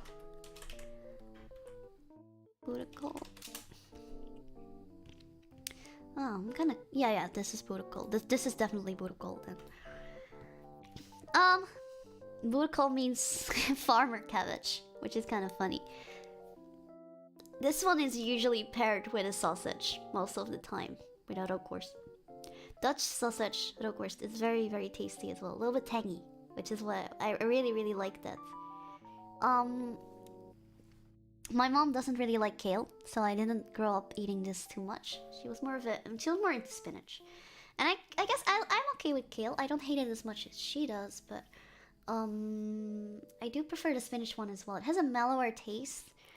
And a better consistency. I feel like kale is sometimes a little bit rough or something. I like a more smooth consistency when it comes to mashed potatoes. Yeah, look at that. That looks so delicious. This would always happen to the sausage. It would break like that. Ah! So tasty. And there, you have it. Topped with some pieces of bacon. Very tasty. Should definitely give this a try. It's not a bad dish at all. It's a very common dish in the Netherlands. You know, the strange thing is, if you want to eat this type of stuff in the Netherlands, like, this is typical Dutch food, but it will be really difficult to find this in any restaurant. I think you could go to the Hema or something to eat it, which is like this shop that sells everything you could ever think of. But it's really hard to find restaurants where you can actually buy this. It's really uncommon. People eat this at home. They don't go to restaurants for this. So if you're a tourist in the Netherlands, I always feel like it's really hard to find like true Dutch dishes or something like that. It's really hard to find it. It's really weird. Even if you go to like Amsterdam or something, but you find this in the supermarket as a ready meal. You will. There are definitely steamed meal. Like they have microwave meal, magnetron, maaltijd, Stamppot. I think they have something like this. They have like a bit of meat, a bit of stuff. Come on, what do you call them? Stamppot? Stamppot. Oh, here. There's more. See, you get a piece of sausage and some gravy. And then some of the mashed potatoes. Here, this one is with red beets and with a meatball. This one, these ones are pretty good. This brand is pretty good. I know. There you have ones as well. Very nice, actually. I think the microwave meals in here are one of the best I've ever seen in the world. They have a fuck ton of ready meals here.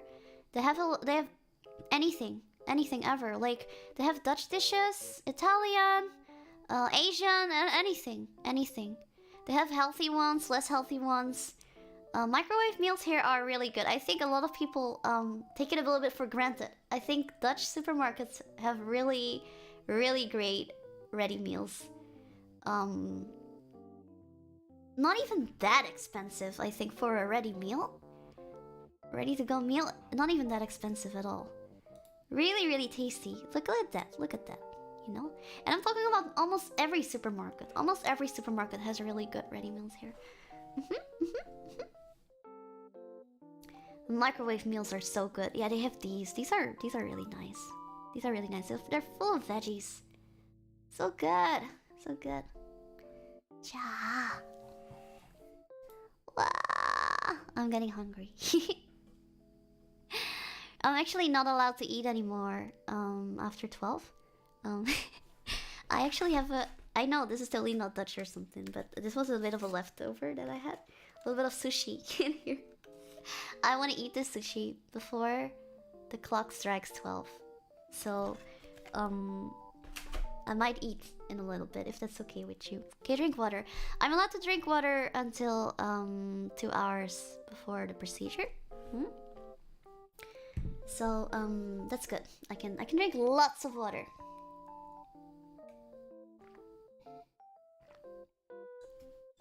Doing it right here. So yeah, really tasty, really tasty. I would put this a bit lower because I really like spinach better. This! I have no idea what the specific name of this is, but I do know these cookies. These are basically just cookies with like chocolate on the ends. You know me. I don't really like sweets too much. I don't really know too much about this either. This is something that's commonly eaten with like coffee or tea. So, but I find it a bit meh. Bokapohies, is that it? Bokapohies. Yeah, you're right. That's it. It's just a bit too sweet for me. It's like a cookie with some cream in it and like the chocolate on the end. Billy goat legs. So cute. So cute. Not really my thing. I think they're too sweet. Well, they have nuts on the outside, almonds on the outside. Billy goat legs. Certainly some interesting names for your food. Dutch people are really creative. Hey. Very crispy. Yeah, it is really, really crispy. I gotta say it's a really cute name though. And I do think they look kind of cute. It's just too sweet. Ah, too sweet. Are the biscuits hard or soft? They're really like crispy. So they're hard, I guess. They're hard. They're not like chewy or something. They're not chewy. They look pretty. I think if you like sweets, you would definitely like them. You would definitely like them. Dutch sweets are good. It's just I'm not too much into stuff that is way too sweet. You know, there are things that I would let pass. Like these ones are okay for me, but this is really sugar. You know. Sugar da da da da da da da, honey honey. Oh. This. Worstenbroodje. Worstenbroodje. Wait. Are just Dutch sweets really, really sweet? Some of them are, some of them aren't. I can't speak for all. You're very sweet. Can you handle yourself? Why do you think I'm in distress all the time, Penguin? Why do you think that is? Okay. Worstenbroodje is this bread with a sausage inside.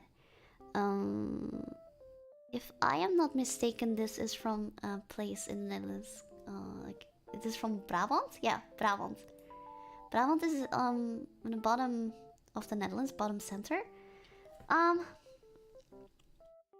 these are pretty good. It's literally just kind of like a hot dog, but I'd say that the sausage in the middle is not really like your regular sausage or something like that.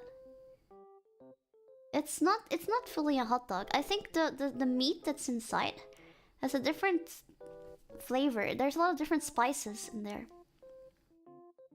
I think they're pretty tasty. I do think they can get old really quick. They're a bit bland in my opinion. They go really well with mustard. They go extremely well with mustard. They're tasty. It's totally a tasty snack. Would totally eat. Nothing ultra special, but very tasty. This is, like, really, it's not just a hot dog or something. There's really a specific taste to this kind of sausage, I feel like. I would put the, they're good. They're good. Yeah. I mean, most sausages are more flavorful than regular hot dogs. That's true, I guess. It depends on the quality of your hot dogs, too, but it's true. But this definitely has a specific flavor, like it's not just a normal sausage or something. The sausage is made with pretty coarse ground meat, so not really like a hot dog. I mean, I've had hot dogs with coarse meat as well, though. It really depends on the type of dog that you have. This. I fucking love this. This is so fucking good. This is, okay, this is called broodje Filet Americain. Broodje Filet Americain. Broodje Filet Americain.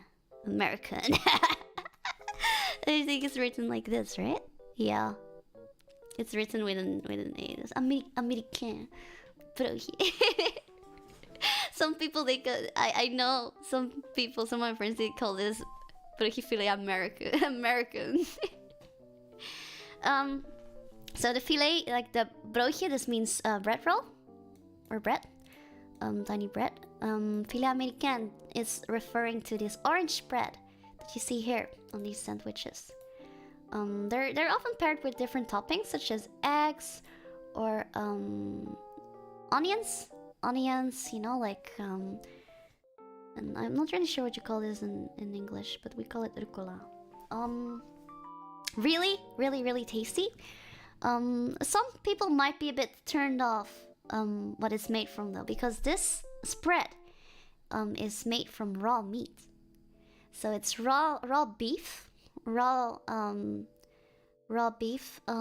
they chopped very finely. They chopped it very finely, and they mixed it together with spices and sauces, and they don't cook it. They leave it raw. You have to eat this raw. I think this is based. This came to be from. This is derived from steak tartare. Steak tartare. It's really similar to steak tartare. It has very similar flavor, except the filet américain is, I guess, way smoother. They tend to chop the beef like really small. I think this is really fucking delicious. I love raw meat, so wink wonk. Oh yeah, pickles. Pickles go really well with this as well. Yeah, this combination, like if you have a sandwich like this, oh man, it's so good. It's so fucking good. Is it maintained properly is the question. It is. It is. Dutch food regulations are pretty strict. As far as I know, it's pretty strict. Sometimes I think it's a little bit too strict. Because, you know, like, expiry dates. They throw away so much food. There's so much food waste. That makes me really sad. I hate food waste. But yeah, like, if you come here, you could get this, either at, like, some places that sell bread rolls. They'll make it for you with all the toppings. Or you could easily get this Filet Americain spread at the supermarket. I think the one from this specific supermarket called Albert Heijn is one of the best ones. It's really good. So fucking good. You'll love it. You'll love it. Even if you don't like raw meat, you don't really taste it doesn't really have that same texture as, you know, just biting into a piece of raw meat or something.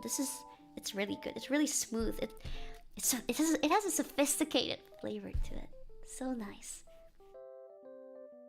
People bringing this to work in summer and not putting it in the fridge, not good experience. Oh no, that's bad. That's bad. Don't do that. The Oppie Hein. I would definitely put this all the way to the top. This is so amazing. So amazing. If you come to the Netherlands, please try. Okay, please try. Please try. Ja. This very Dutch thing as well. This is a specific combination of ingredients. It can vary slightly, but mostly it comes down to the same thing. We call this broodje gezond, which translates to healthy sandwich. Healthy sandwich, healthy bread.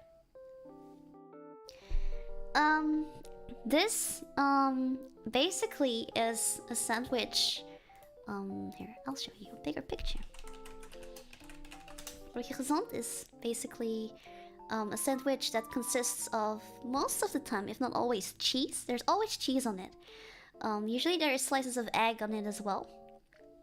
And it has a lot of vegetables in it as well. Typically cucumber, tomatoes, lettuce. Some people also like putting ham on it. I really like it with ham. I think it completes the sandwich. It's supposed to have a lot of veggies on it, so it feels really healthy when you're eating it.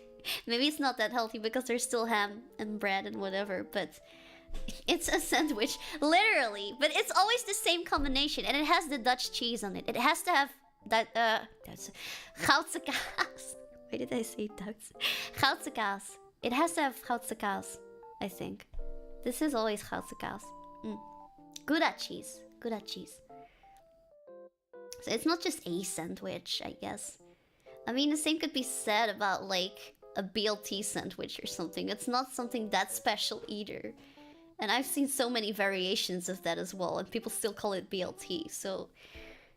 I guess this is kind of comparable. It's not really a specific recipe, it's more an idea. It's more the idea behind it. I also really like it as a quick and easy lunch. It's really, really tasty. Definitely, you should definitely try it. Yeah, if you like Gouda cheese, you'll definitely enjoy this. Really, really nice. Broodje gezond. I don't think it's as good as this one though. This one is like superior. Do we need the sandwich table for this? Yes. I would put this here. This is good. Pretty good. This seems like a better Subway. It does feel healthier than Subway.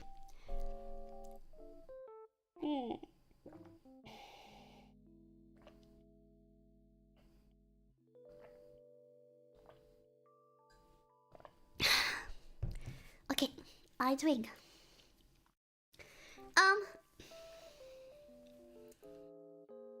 Anything is better than Subway. Subway in the Netherlands is not really that bad. I'm not really sure how it is in America. I don't think it's that bad. I do think there are much better sandwich places, and I think I make much better sandwiches at home as well. But, it's pretty easy, and it's not gross or something either, I think. I might be a bit biased, though. I really like fast food.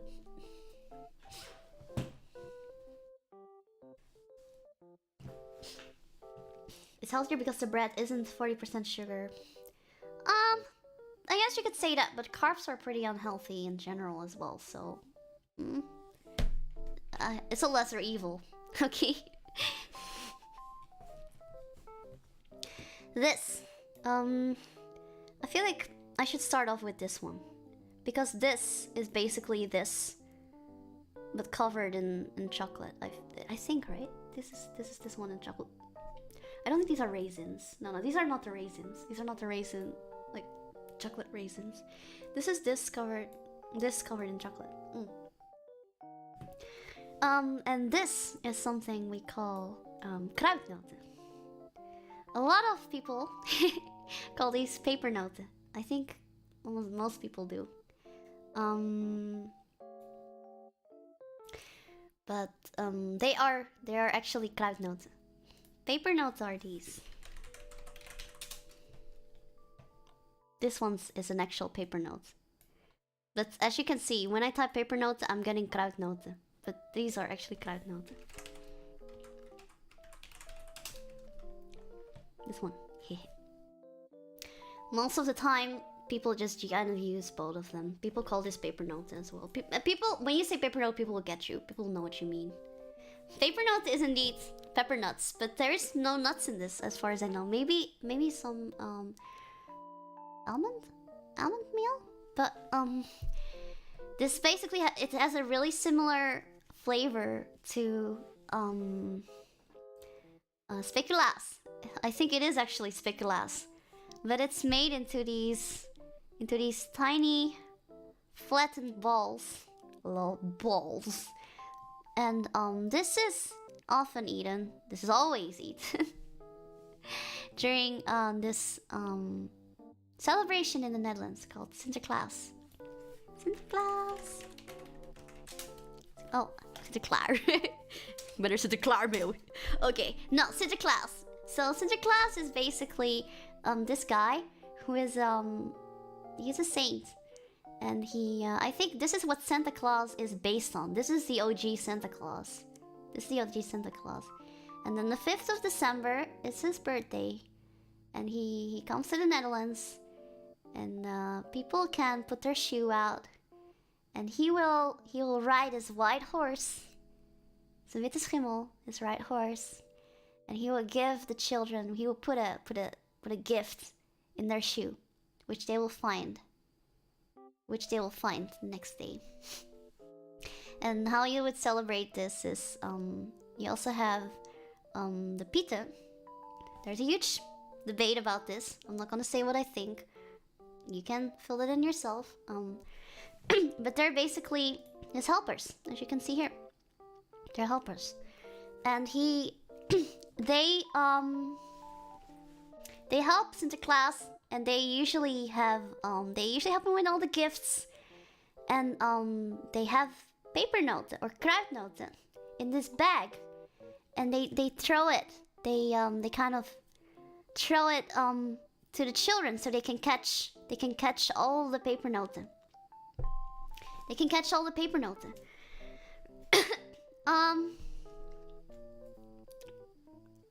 So people can like catch the candy and stuff like that. And Sinterklaas is this book where he writes all the names of the children, where he says like if they're good or bad, if they deserve a gift or not. And if they're naughty, then his helper will beat you up. It actually says that. And Sinterklaas, he originally lives in Spain. That's his house. He lives in Spain, and he comes to the Netherlands on 5th of December with his steamboat. With his steamboat, he comes. And if you're really, really bad, this guy will beat you up. And he will put you in his bag, and he will bring you to Spain, and then you're forced to work there. That's how it is. That's how it is. But this is a lot of fun. It's a really big deal. In the Netherlands, you have whole celebrations outside where, like, look at this. He's coming. Spanje. See, he's Spanje. This is Spain. Spain. Forced child labor based. Why Spain though? I think this story was actually based on a true story.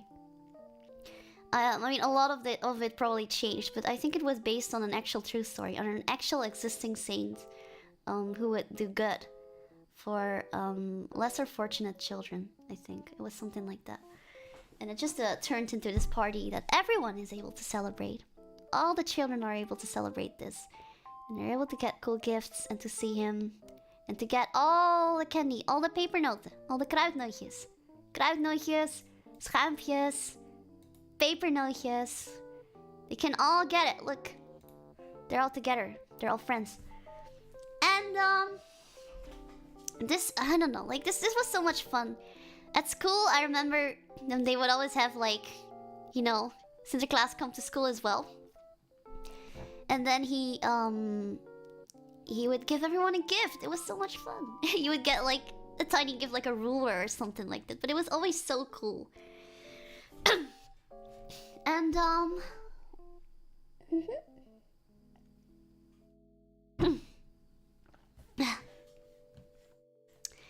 He's a cool guy.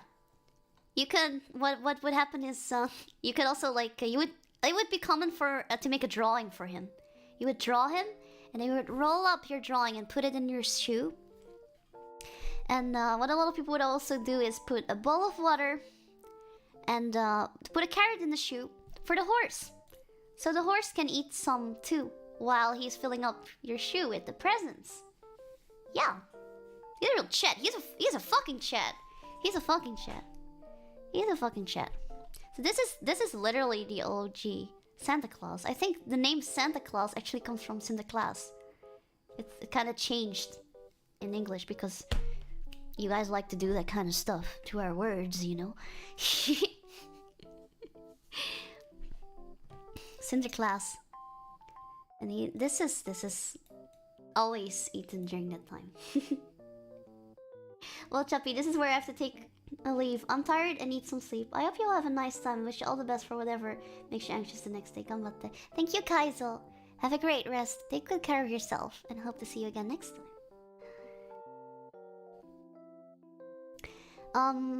I will put this here. It's sweet, but no, it's hard for me. Actually, if I would just base it on taste, I would actually put it here.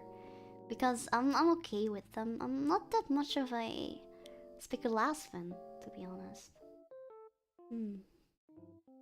Maybe I'll put it here. I think that's more fair.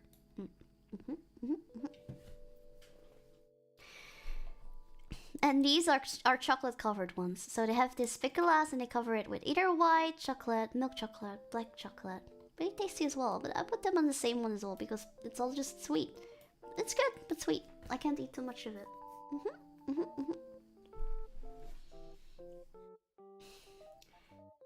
They taste so plain after a while. They do. I remember at school we would also make these. They would just pre-make the dough, and we would have to make like balls that we would just flatten, and then everyone could make like one paper note, one kruidnoot. I don't even know why this is here. Chocolate chip cookies are American. They're an American invention. I actually read the history of chocolate chip cookies before. They're definitely not Dutch. I don't know why they're here. Why is there chocolate chip cookies? I'll just give you a cool story. Did you know how chocolate chip cookies came to be? Did you know how chocolate chip cookies came to be? So, from what I know, from the top of my head, I might be a little wrong. I don't know. Did you go down on Wikipedia for that information? No, actually, I think I read the story somewhere else before. But basically, I remember there was this place where they would sell cookies. They would have chocolate cookies, and at one point, I think, she would, the person who made it, I think it was a woman, she, did not really have any time, to melt the chocolate. She had to do an order, but, you know, she was kind of lazy, and I think she was missing her normal chocolate, and she wouldn't melt it up.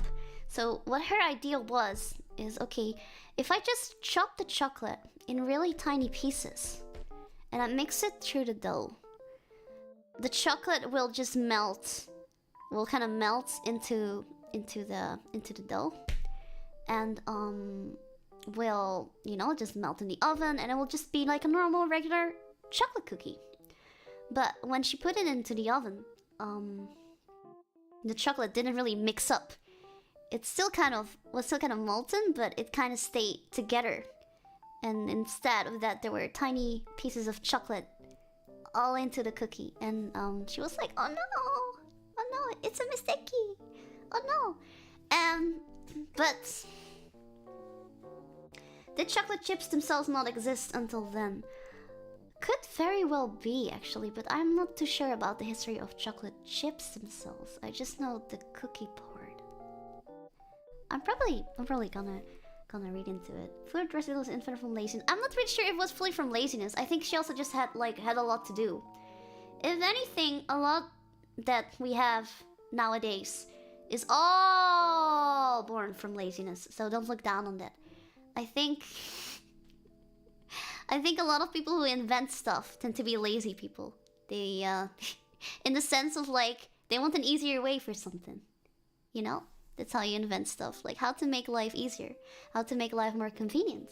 You know? In a sense, you could also call it lazy. But I think it's pretty genius. But yeah, basically, she didn't want to throw the cookies away. And I mean, they looked great. There was nothing wrong with the cookies. So she sold them. And they were a huge success.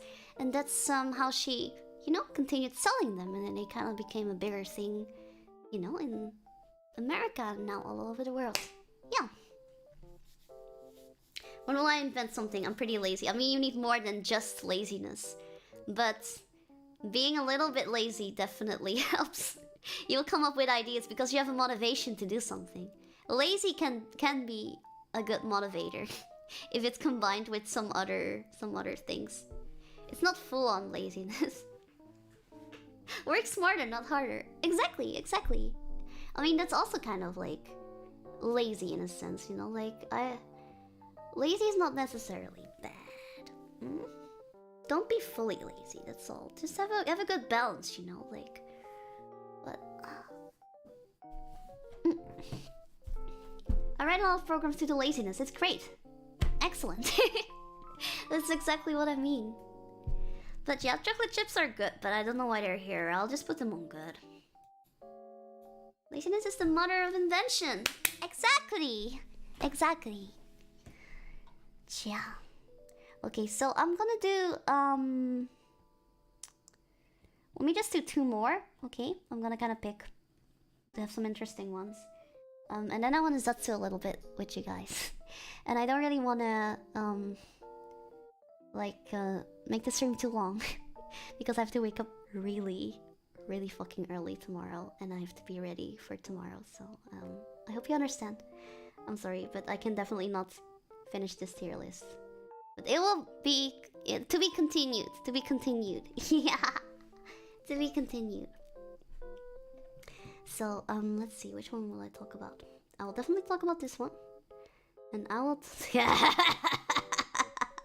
History! No, I will not talk about this one. I have to find a nice way to teach about this one. If you Dutch, you know. I will talk about this one as well. Because these ones were I think, in my thumbnail. So I feel like I need to kind of do it. These were in my thumbnail.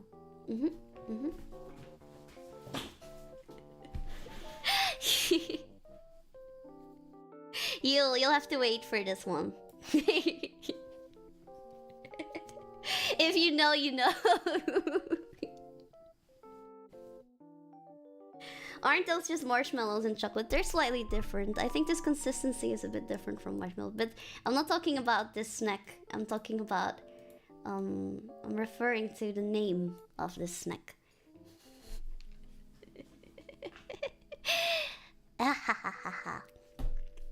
Dutch people are weird. Yeah. Let's see. So this is called Oliebollen. Here, I'll show you. Oliebollen. There you go. Oliebollen. And what it basically is it's a fritter. It's like some dough with raisins in it that's deep fried in oil. And they put some powdered sugar on top of it. This is almost always eaten during New Year's Eve. A lot of people are really fond of this. Usually during New Year's Eve, a lot of like these bakeries on wheels will show up in a lot of places and sell these. You can get them everywhere. People would get a bag full of them and they would enjoy them at home. See? This is the inside. I fucking hate them. I'm sorry. I really hate them. I know I'm really biased. Everyone who I know loves this. You'll probably also love this. But I really don't like them. The thing that I really don't like about this is maybe it's the type of dough. I'm generally not too much of a fan of like fried dough, especially. But this type of dough really absorbs the oil. It feels really, really oily and greasy. And I also feel like they kind of lack in flavor. It really just feels like bread. Maybe if there were more raisins in it, I think I could tolerate them more. Are they like donuts? They're not. I would say the dough is kind of like heavier. It's kind of tougher, heavier. Donuts are pretty light. I actually prefer donuts. I think they feel less greasy than these. These really, they feel more spongy, more chewy. More chewy. You can have all of them. If you're with me, I'll give you all. It's definitely not a bad food, and it's definitely a piece of culture. It's just my preference. I don't really like food that's a bit too greasy, and I think there could definitely be more to the dough. Maybe they would be good if you put something on it. Maybe with a sauce or something, but these are usually not eaten with a sauce. They're just eaten as is. If you come to the Netherlands, I would still recommend you check them out. Piece of culture. And they're great. There was once a time where I sort of enjoyed them, but maybe I'm overthinking things now. They don't really feel too healthy. But yeah, come here, enjoy them. If you like fried stuff, you will definitely like them. But yeah, I would put these really low. I'm sorry, I'm incredibly biased. It doesn't really help that this picture is not like a picture like dry like this either. With like nice powdered sugar and stuff. They look less greasy like this. But this picture looks like ultra greasy. Oliebollen. No. Sorry. Is even niet te doen. Even niet te doen. Even niet te doen. Even niet te doen. Sorry. Heartbroken rating. This rating is mine. This is subjective. Like a lot of things about food. Not objective. A lot of things I say are objective. I speak the truth a lot of times. Yeah. But, I don't lie about this, okay? This is very, very subjective. This is based on my own tastes. I'm stuck because this is a piece of culture, but it's just not something that I really like. And then last one. Croquette. Dutch croquette. I know they have croquettes in like different countries as well, but there's nothing like this one. It's written like this. What it is it is basically some kind of almost like a roux, a chowder? No, it's not really. No, it's not a chowder. It's definitely some kind of roux, some kind of what's the name for that? God damn it! It's on the tip of my tongue. It's on the tip of my tongue. Ohio, Mimi Sensei. Oh, ragu. Is that what you call it in English? Ragu? Ragu is that what you call that in English? It's like it's basically like meat. It's meat in this really creamy sauce. It's really, really nice and creamy, almost like a chewy thing. What they do is it's not super duper runny, but it is a little bit runny. What they do is they kind of like there's a lot of butter in this. they chill them so they're easier to handle, and then they batter them with these breadcrumbs.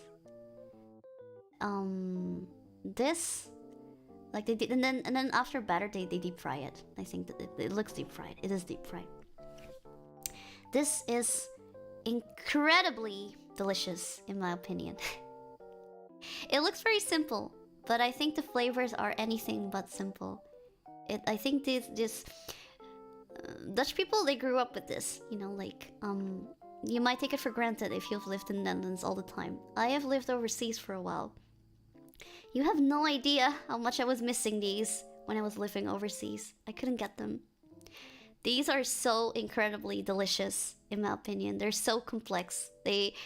I'm a fan. I'm a fucking fan. Okay, I'm a fucking fangirl. The inside is so creamy and the outside is so crunchy. And it has such a meaty flavor. It's a classic. It's definitely totally a classic. If you come to the Netherlands, you have to try this one at least. You'll be able to get it at a lot of places. It's really nice with mustard as well. I think mustard is the way to go. Funny thing. Bitterballen. Some of you might already be familiar with bitterballen, maybe. Maybe you've had good ones, maybe you've had bad ones. Come to the Netherlands. If you've ever had them outside of the Netherlands, come to the Netherlands, try them here again. They might be really different. This is basically bitterballen in stick form. They're the exact same. They're the exact same. Bitterballen is more of a party food. This is more your own personal snack, you know. Then you can eat them with yeah, you can put them on a bread roll. This is not really the most appetizing picture. I do tell you this, yeah. You can eat them sometimes like this as well. With some mustard sauce and some salad. Really, really, really, really, really great. They have different variations as well. Look at this. They have one with peas in it. It sounds really good as well. They have ones with curry in it, but the original one is usually made with beef, if I'm not mistaken. Kalfsvlees. Yeah. Calf meat. Yeah. Baby cow. I don't know what the name for baby cow is in English. This is fucking amazing. This is so fucking good, okay? Okay, I really, really, really, really wish I could have you try this right now. If you were here right now, I would make these and I would fry them for you all, and I would give each and every single one of you one right now. I really want you to try it. So good. So fucking good. Okay? This is, without a doubt, S tier. Really fucking amazing. Ah! Get it, man. Get it. Look at that. Get it. Look at that. If you have a meal like that, that's really fucking delicious, okay? Really delicious. This is unlike other croquettes you have, like croquette or whatever, or koroke. You have Japanese koroke. It's different. It's really different. I know there's a lot of like those croquettes in like countries outside of the Netherlands. They're made with like potatoes or something like that. They have Indonesian croquettes, Indische croquettes. It's made with potatoes. It's very delicious as well, but it's completely different. This is really, really good. Look at how gooey that is. Oh my god. Look at how nice. Look at how, with a lot of Dutch food, I do feel like it looks a bit plain. And it might not really look appetizing because you're not familiar with it. And I gotta say, just by the looks of it, it's sometimes really difficult to make it look like super appetizing. Because we work with a lot of like mashed foods and stuff like that. But like with a lot of things, and with food too, looks can be deceiving, you know. Something might not look too appetizing. You might think, ew, oh, I don't know that. Give it a try, okay? Unless there's an ingredient that maybe you know for sure you won't like. But I would really recommend you give it a try at least once. It's really, really, really good, okay? Like there's a lot of Dutch things. There's a lot of food all over the world that might look unappetizing, but is actually really tasty. What a pity it would be if you would miss out on that, right? Just because you didn't want to give it a chance because it looks weird. Anyway, let's call it a day for the tier list. I still want to have a little bit of time talking with you all. Before I leave on a very, very, very, very long leave. Cha. No, it's not that long. I'm hoping I'll get better soon. I'm hoping I'm gonna get better soon. So, yeah. Let's see. Where do I move to? I want to eat some sushi before clock strikes 12.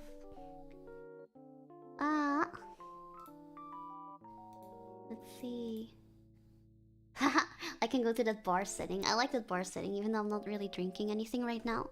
I have alcohol. I wish I could drink it, but I'm a bit worried that it might mess up something tomorrow. Chaaa. Hello? No, fuck. I pressed the wrong button. I'm sorry.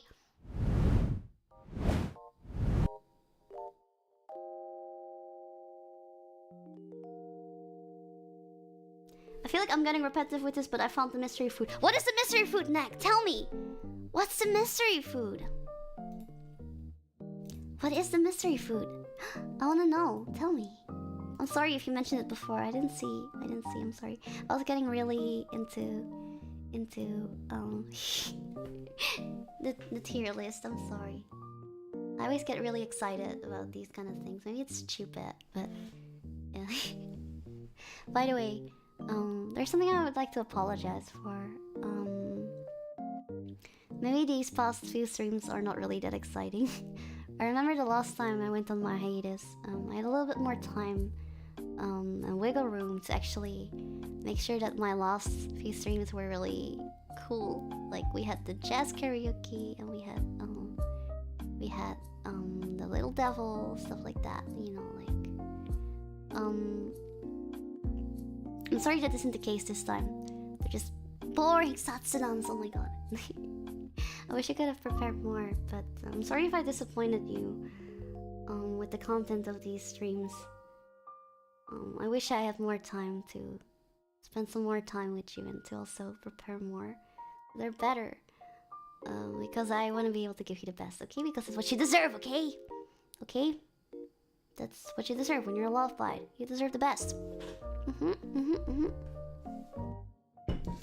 So, yeah, I just wanted to apologize for that. I'm waiting for that mystery food, Nag. I really want to know. Did I miss it? Did you say it alright? I'm waiting for that mystery food. I really need to know. I still hope you had fun regardless. I had a lot of fun. But that's always the case when I'm streaming for you. Yeah. I'm really gonna miss it. I wish things could be different and that I wouldn't have to take a hiatus. That I could maybe take an actual holiday. Which is not even that long. Maybe I'll go like on a week holiday or something. I feel like I do kind of need a holiday, but... All my free days are going to this hiatus, which I won't be able to do anything during this hiatus. God damn it. Berlin is Fuyong Hai, which I probably put on there because Chinese takeout is very popular. Fuyong Hai, really? I was actually thinking it might be Fuyong Hai, but it didn't look like Fuyong Hai that I'm usually used to. Yeah, Chinese takeaway. There is like a Dutch Chinese takeaway. Fuyong Hai is pretty popular. This Fuyong Hai looks really different than the one I'm used to. But then again, I tend to go to less westernized Chinese restaurants. Maybe that's why. It looks a little bit like Fuyong Hai, but it looks a bit different too. But I think you might actually be right. This could very well be a Fuyong Hai. I don't know what else it could be. I found the exact image and that's what it was. Wow, sugoi! Sugoi! Thank you, Nag. Lucky! You live up to your name. You found it. Any chance you could play some games to chill while you're recovering, or are you gonna be mostly in bed? I really have to see about that, okay? I don't really want to promise anything. Maybe I could play some games. But I'll definitely won't be able to talk normally or talk a lot. Talk as much as I usually do. I don't want to take any risks and I really want to make this recovery as swift as possible. So I wanna get plenty of rest and not overdo it too much. I hope you understand. It's the chill chip, not the stream. But this is chilling! It's the same thing! It's the same thing. I mean, even in chilling, like, then it will just be me and maybe VC playing a game or something. But like, I'm not sure, okay? I'm not sure.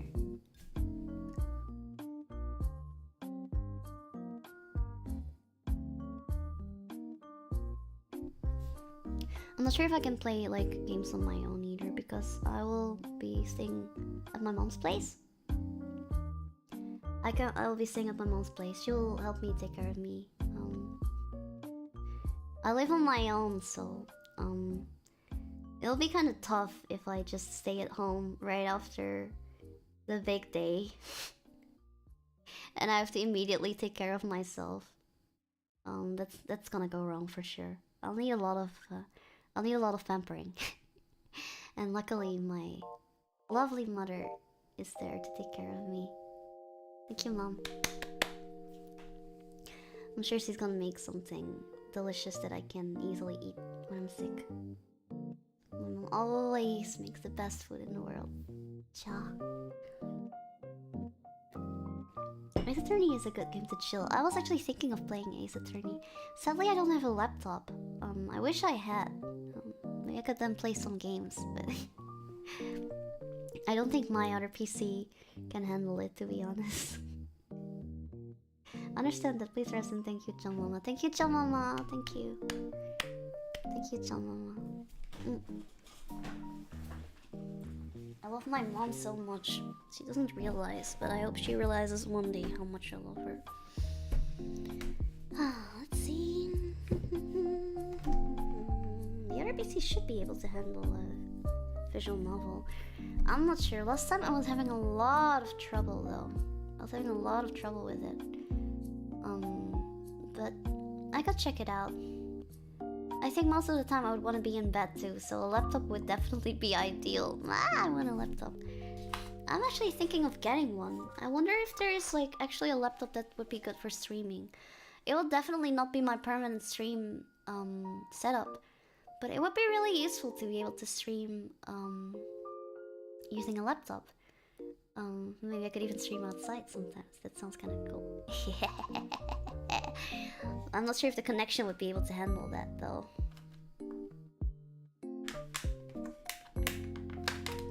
I wonder if there are good laptops for that. I'm sure. I think Yoki used the laptop to stream, right? Sugoi ne. What about playing Stardew Valley on the Switch to relax a little? I don't have it on the Switch. I have it on my PC. I want to play Stardew Valley. Wait. I want to eat a little bit of sushi, okay?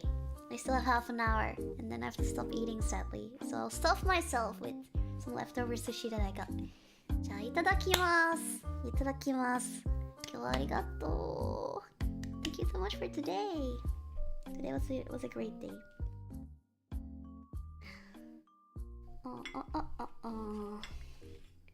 Lots of wasabi. I love wasabi. Wasabi is so good. Good balance of wasabi. Itadakimasu.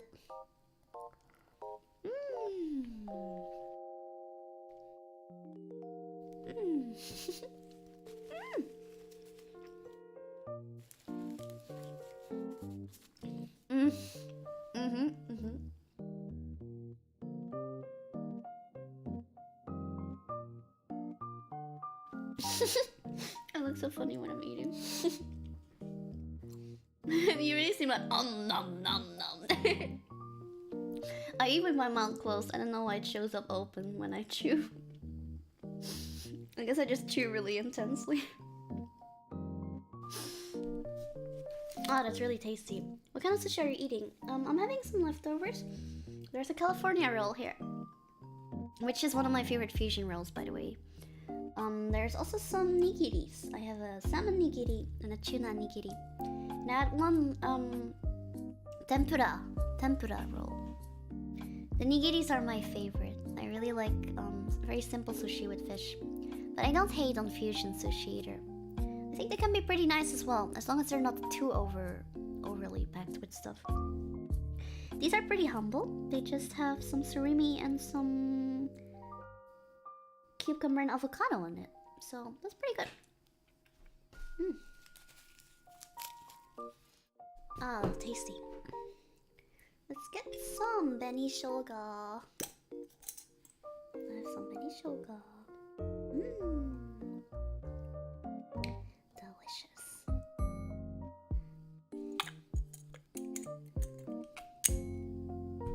I actually really like avocado on the sushi. It almost has a certain similar quality to fish. I know that's a big thing to say because it's a vegetable or fruit. No, it's a fruit. What did I say? Vegetable. Fruit. Ignore what I ever said. That was really stupid. It's a vegetable. It's a vegetable.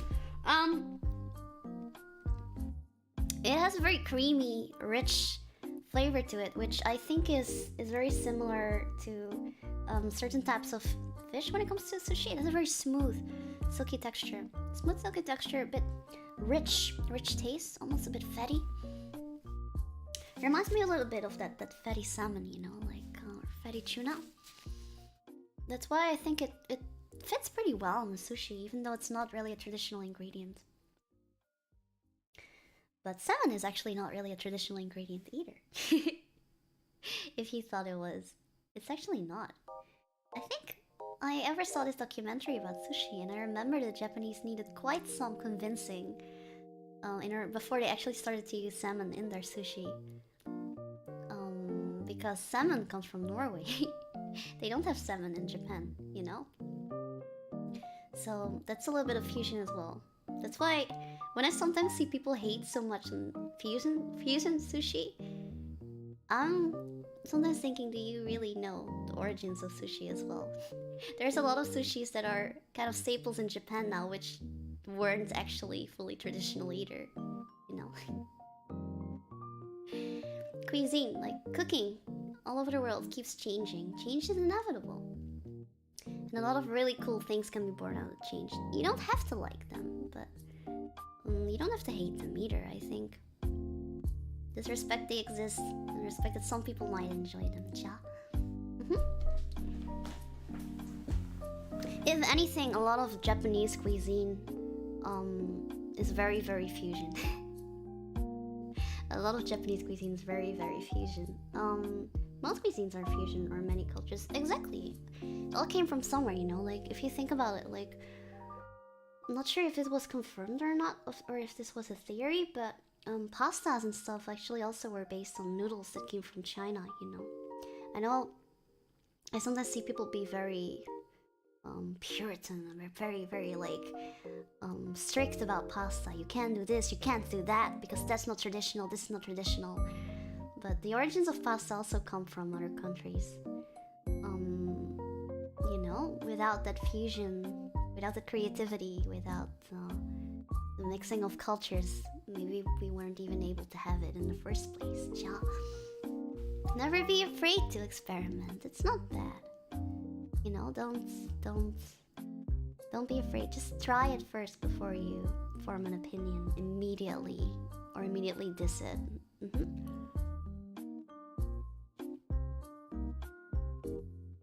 Yeah.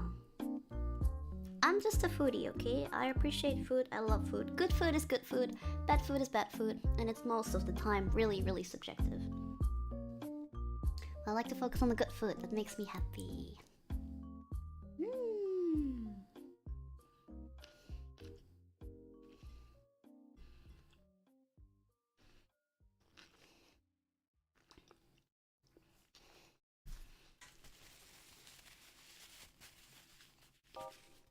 Gotta keep an open mind with food, constant picky eaters.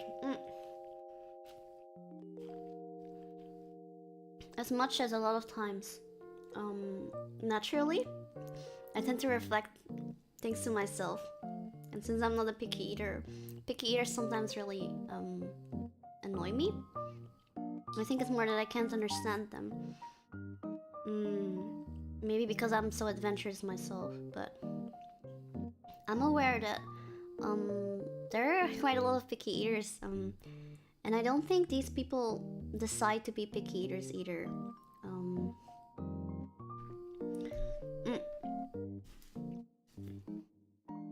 I know that sometimes picky eating habits can also come from neurodivergence. So even though sometimes I can really understand the picky eaters, I don't really want to be too harsh on those type of people either. Some people can't really help it. What I want to focus on most is finding food that can make people happy. And of course it makes me kind of sad that some people might already like cancel something or dismiss something that they haven't ever tried yet, because I personally feel like they would be missing out on something. I don't think people should feel bad either for not wanting to try a specific thing. I definitely have a lot of stuff that I also would not eat. For example, I really don't like the idea of eating insects, you know. I know a lot of people from a lot of cultures don't eat insects either and might agree with me saying that it's weird, but there are also a lot of cultures where insects are really commonly eaten, who might think I'm weird and might consider me a picky eater for that, you know, like. So I wouldn't really like it if someone would force me to eat insects either and say that I'm annoying for not eating them. There's so many other foods that I can enjoy, you know, so I just really don't like the idea of it. It's something that I can't really put myself like past. Like I really can see. Maybe one day I'll be courageous enough to try something like that. But I at least wanna know for sure that it's a good one. I at least wanna know, wanna join someone who knows what he or she is talking about when it comes to preparing insects, and know that the first experience I have with eating insects is at least a good representation of what it's supposed to be like.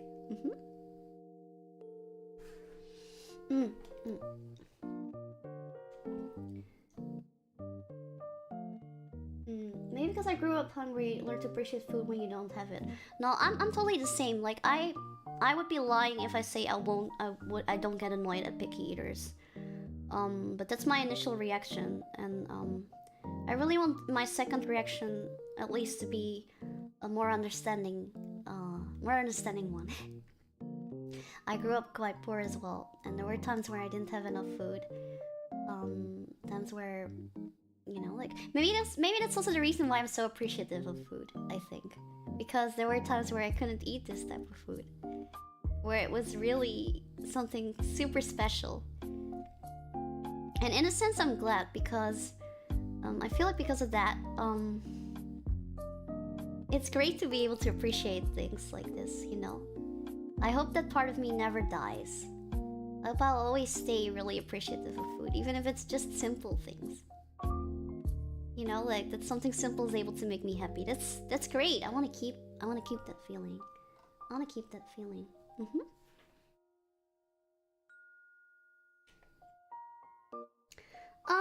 Let's see. What is she? I'm eating. I'm so happy right now. Maybe not eating a bug outright, but I would eat a processed food made of bugs. There's a brand of chips made of crickets. That sounds pretty interesting.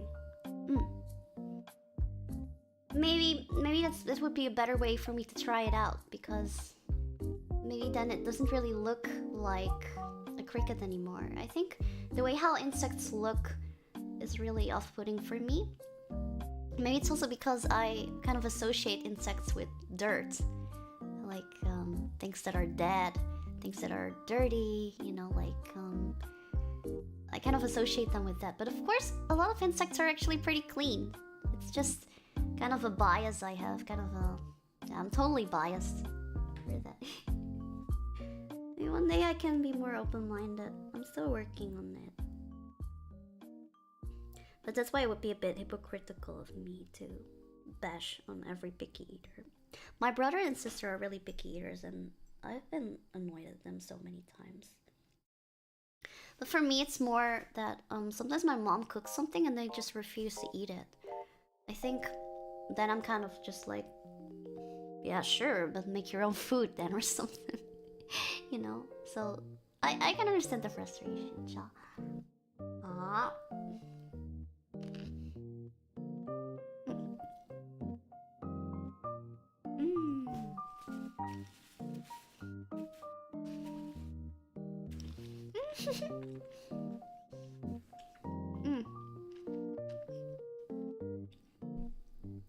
I'm sorry to say this, but I feel very bad headache coming up. I'm not avoid it if I go to sleep now, but it was very fun evening with your chippers. Good luck on the hiatus. I love you. I hope you won't get a headache, Snack. I hope you can rest well, and I hope you can take care of yourself, and I hope to see you again soon. As soon as possible. Please rest well. I'm sure I'll catch you somewhere else soon. Yeah.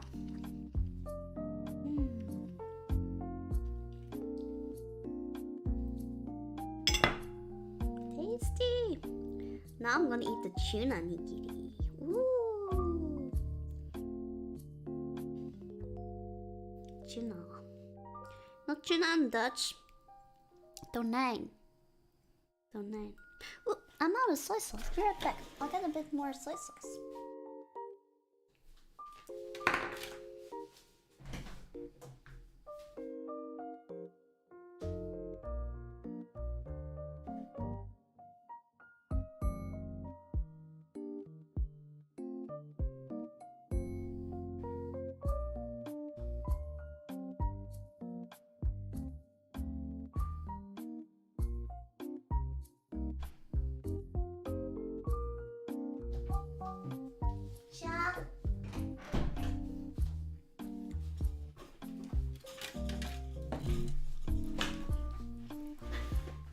Okay, I'm back.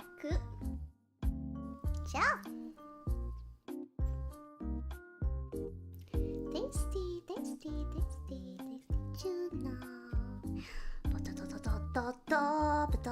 I'm happy right now. Ooh, look at that. Oh my god, I wish you could see this. Man, when I'm back, I'm really gonna work on like doing the hand cam thing.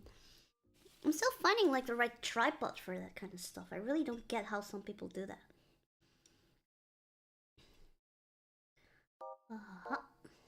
Okay. Yakimasu. Oh.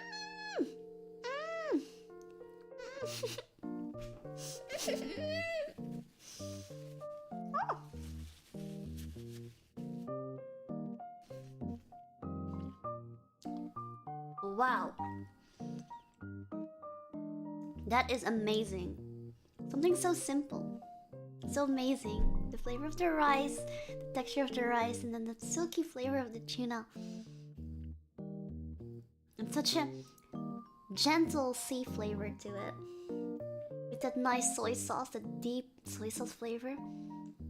And it's like tingle in your nose from the wasabi. And then all combined. Salty, tangy, sweet, slightly bitter, slightly spicy. Such a good balance, so amazing.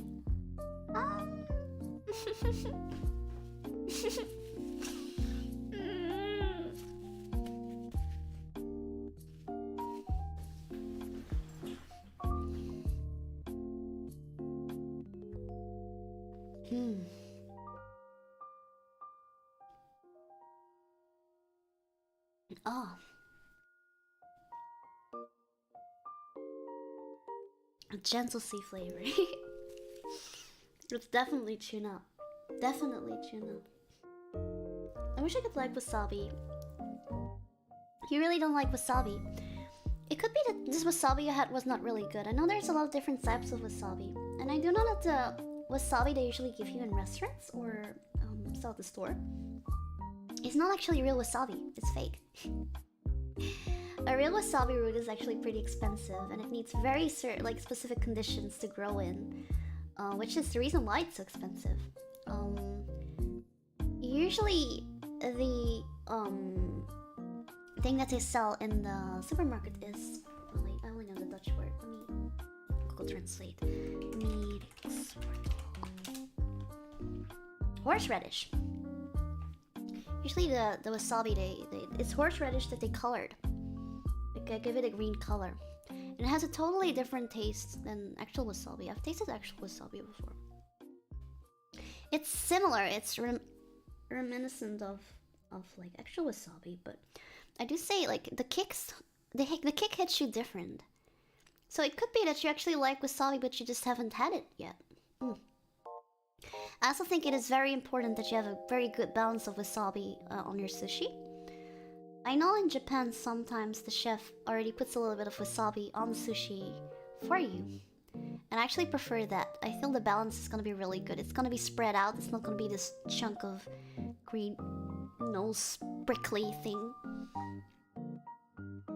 Which is usually what happens if you tend to like to just put it on yourself, unless you use your fingers to put it on. I feel like the real way to like put it on good is to use your fingers. Sometimes I do that before I eat my sushi.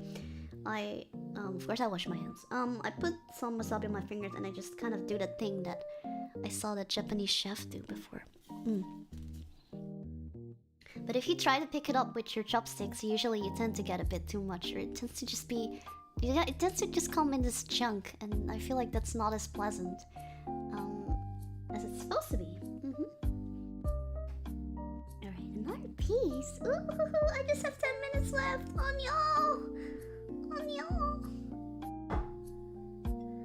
After midnight, it's gonna kill me. Well, let's hurry up then, huh? Why did that sound like toad? Okay. Itadakimasu.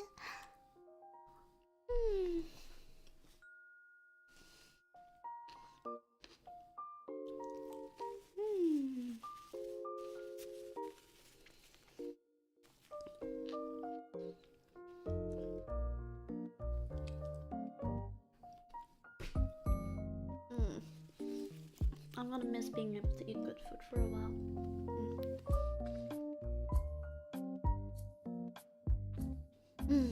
Gotta make this last, huh?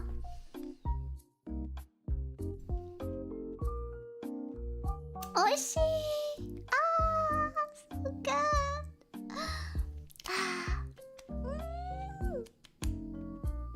I'm so happy right now. You wouldn't believe. Ciao.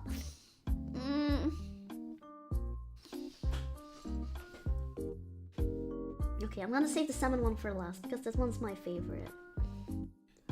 Let's have one more California roll. California roll, California roll. Gentle sweetness, little bit of fishiness from the surimi, crunchiness and freshness from the cucumber, and a creamy, rich flavor from the avocado.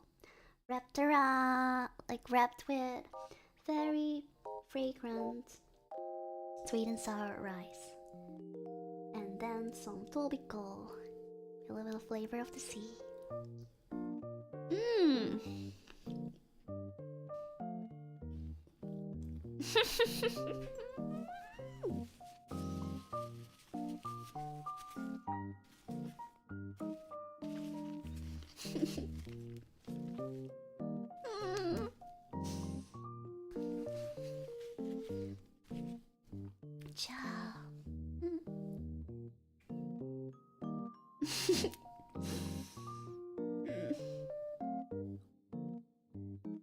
I mean, a minute or two over wouldn't hurt, right? I was being a bit sarcastic, so... I'm sorry, my sarcasm doesn't always get read easily. I feel like a lot of times I'm being sarcastic, but I say it in such a serious manner that people actually take things serious. No crab meat in there. Usually the California rolls here have it. Surimi sticks, which is crab sticks. But crab sticks actually most of the time don't contain a lot to like, sometimes that you don't even have crab in it at all. They're made from fish.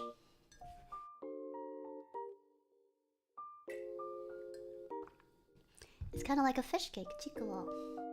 Chicoaa. Chicoaa is very different, but Chicoaa is also a fish cake. Chaaa. Chaaa. Cha cha cha cha cha cha cha. Getting good soy sauce on that salmon sushi. Oh my god. I'm so happy. I'm the happiest girl in the world. No one can beat me in happiness right now. They think they can, but they can't. I'm a girl with sushi.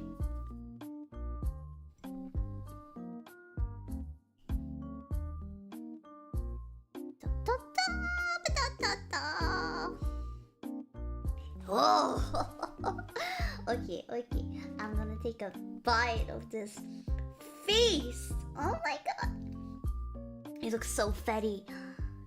Oh my god, if you could see this right now, the salmon has such a beautiful pattern on it, like those fatty parts of it.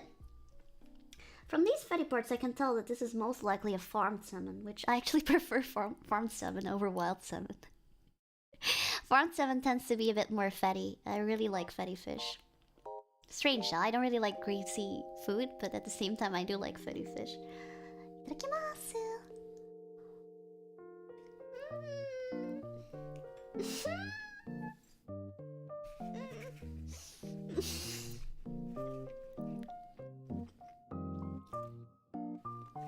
Holy fuck!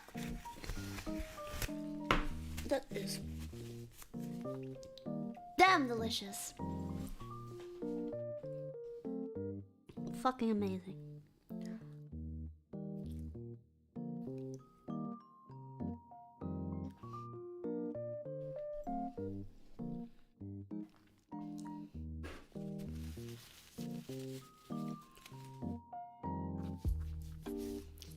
King of fish. King of fucking fish. Salmon. I tell you. The color, the texture, the flavor, it's all fucking delicious. It's all so good. It's so silky. It's so silky. It has such a mellow taste. It has such a mellow taste. It has the good kind of fishy taste, mellow. Wonderful.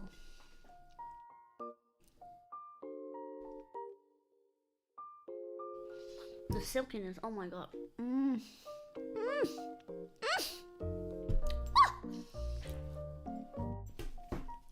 Fucking this. Fucking. It's so good. It's so good. It's so good. It's so good. Ah, it's so good. Sorry.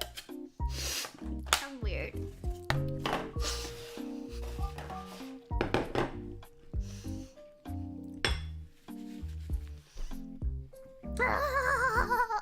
It's gone! I won't be able to eat this for a long time anymore. My heart, my soul. Broken hearted.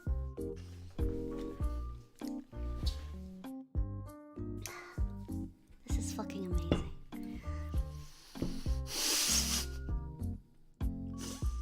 They call this a foodgasm, I believe. Really? Do they? Only before midnight. Now I'm gonna turn back into a poor girl. Yeah. It's just you enjoyed your meat before you are probably reduced to a liquid diet. Yeah. I cry. I've never seen someone so crazy over food. It's cute. I love it. Maybe okay. I know my reactions might sometimes seem a bit over the top or something like that. And I feel like part of me, maybe I kind of overdo it in a sense, but it's kind of strange how the brain works. Okay, it's the same thing with like the smiling thing. I feel like even if you don't mean to smile, if you smile, your brain actually releases happiness hormones. I feel like this is the same that works. Like, it works the same way. Like, I get myself hyped up, and because of that, I become actually really, really, really hyped. And I love being this hyped, especially about things that are so simple. Like, I love being this happy. So, maybe it just seems kind of exaggerated, but I do think my feelings are real. I really love this, okay? Like, it's really good. It makes me really happy. I wasn't able to have this food when I was younger, and now I can have it. It's amazing. It's really, really fucking good.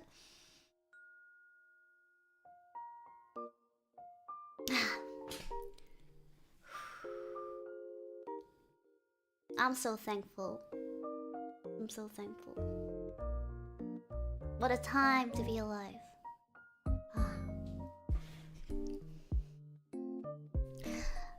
Nothing wrong with showing appreciation for something. Things like that are often taken for granted. I never want to take anything good for granted. I'll appreciate everything that's good. I won't take it for granted. I've always been a pretty appreciative person, but even I have taken things for granted in the past. Maybe. Not often, honestly, but I still beat myself up for it because I really want to be appreciative about everything.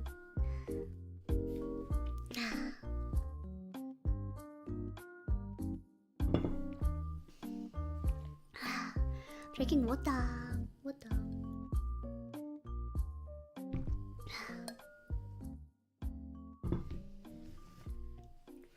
Well, I'm actually really thirsty. I want to get more water. Be right back.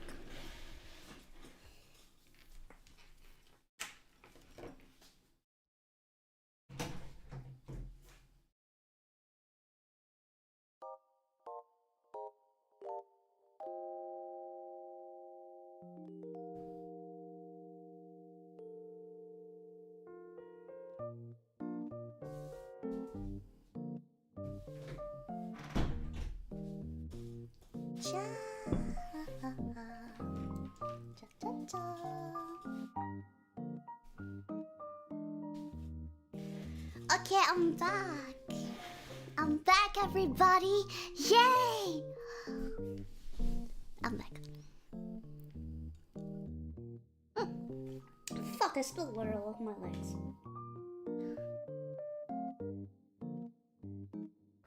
Man, like...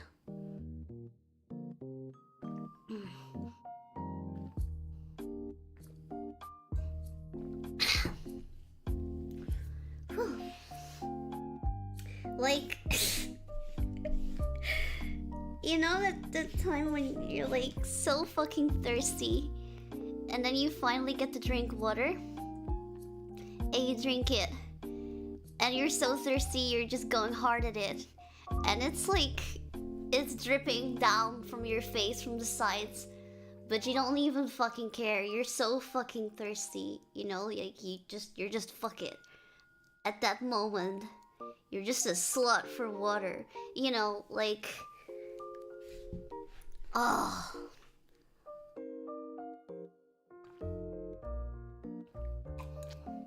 Feels good, man. That's me right now.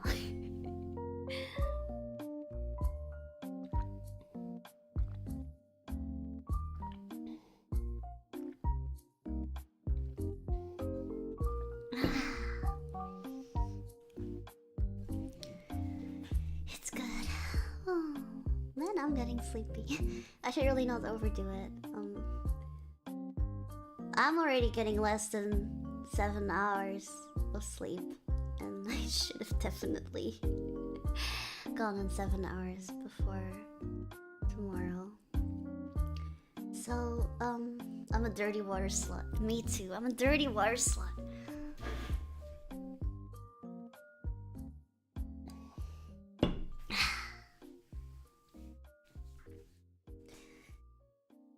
This is the best water I ever drunk. The same water, but you are thirsty. That's literally it. That's literally it.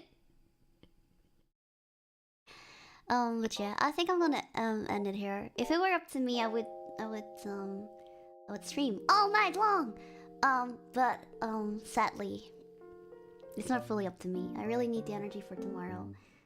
I have to be able to talk to everyone again soon. Thank you so much for supporting me, Chaaa. Snow. These past few streams have been great. Always nice to get a chance to talk and hear all of your interesting stories. So don't apologize. Good luck tomorrow. You're wait. You're very strong and will get through this. I love you. Thank you so much, Snow. Thank you so much for all the support. Thank you. Thank you, Snow. And then Guy says, thanks for everything, Chippy. Know that you will be missed and thought of with each passing day. Take the time you need and get plenty of rest. We'll be waiting for you to celebrate your return with open arms. So promise to come back, okay? I promise, okay? I promise. I'll do my very best. To come back, okay? I'll come back as fast as possible, and I'll come back even stronger and even cooler and even cuter and even prettier and even nicer. I'll be a better person. Okay? Okay? And I'll have some time to prepare some other stuff. So maybe some new, interesting, different type of streams will be unlocked when I'm back again. Okay? Okay? Thank you so much for your support, Guy. Thank you so much, Snow. Thank you so much, everyone who has listened to me rambling on about food and stupid stuff and naked butts and whatever. Yeah. Dithera! Thank you! Member for 3 months. Thank you. I am the luckiest girl in the world to have you all. You know that? Sadly, I need to go now, but I'll get back stronger. I'll be back. You better get ready too for me. I've already given you a warning that it's gonna be even better, so you have plenty of time to get ready now. You know, if you're not ready for what's gonna come next, there's no excuses. I won't slow down. Anyway, have a great morning, afternoon, evening, night though. I hope you rest well later. Drink enough, be a slut for water. Eat enough. Eat good. Be happy. Appreciate the good things in life. Never forget. It's easier than you think. And please wait for me, okay? Oh, Anonymous has speedy recovery and sweet dreams. Thank you so much for the tip. Thank you so much. Thank you, Ja.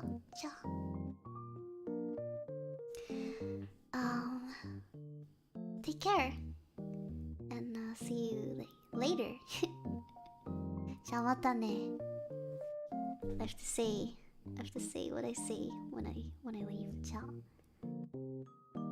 You'll leave for a while, but I'll be Chapipi's in soon enough, okay?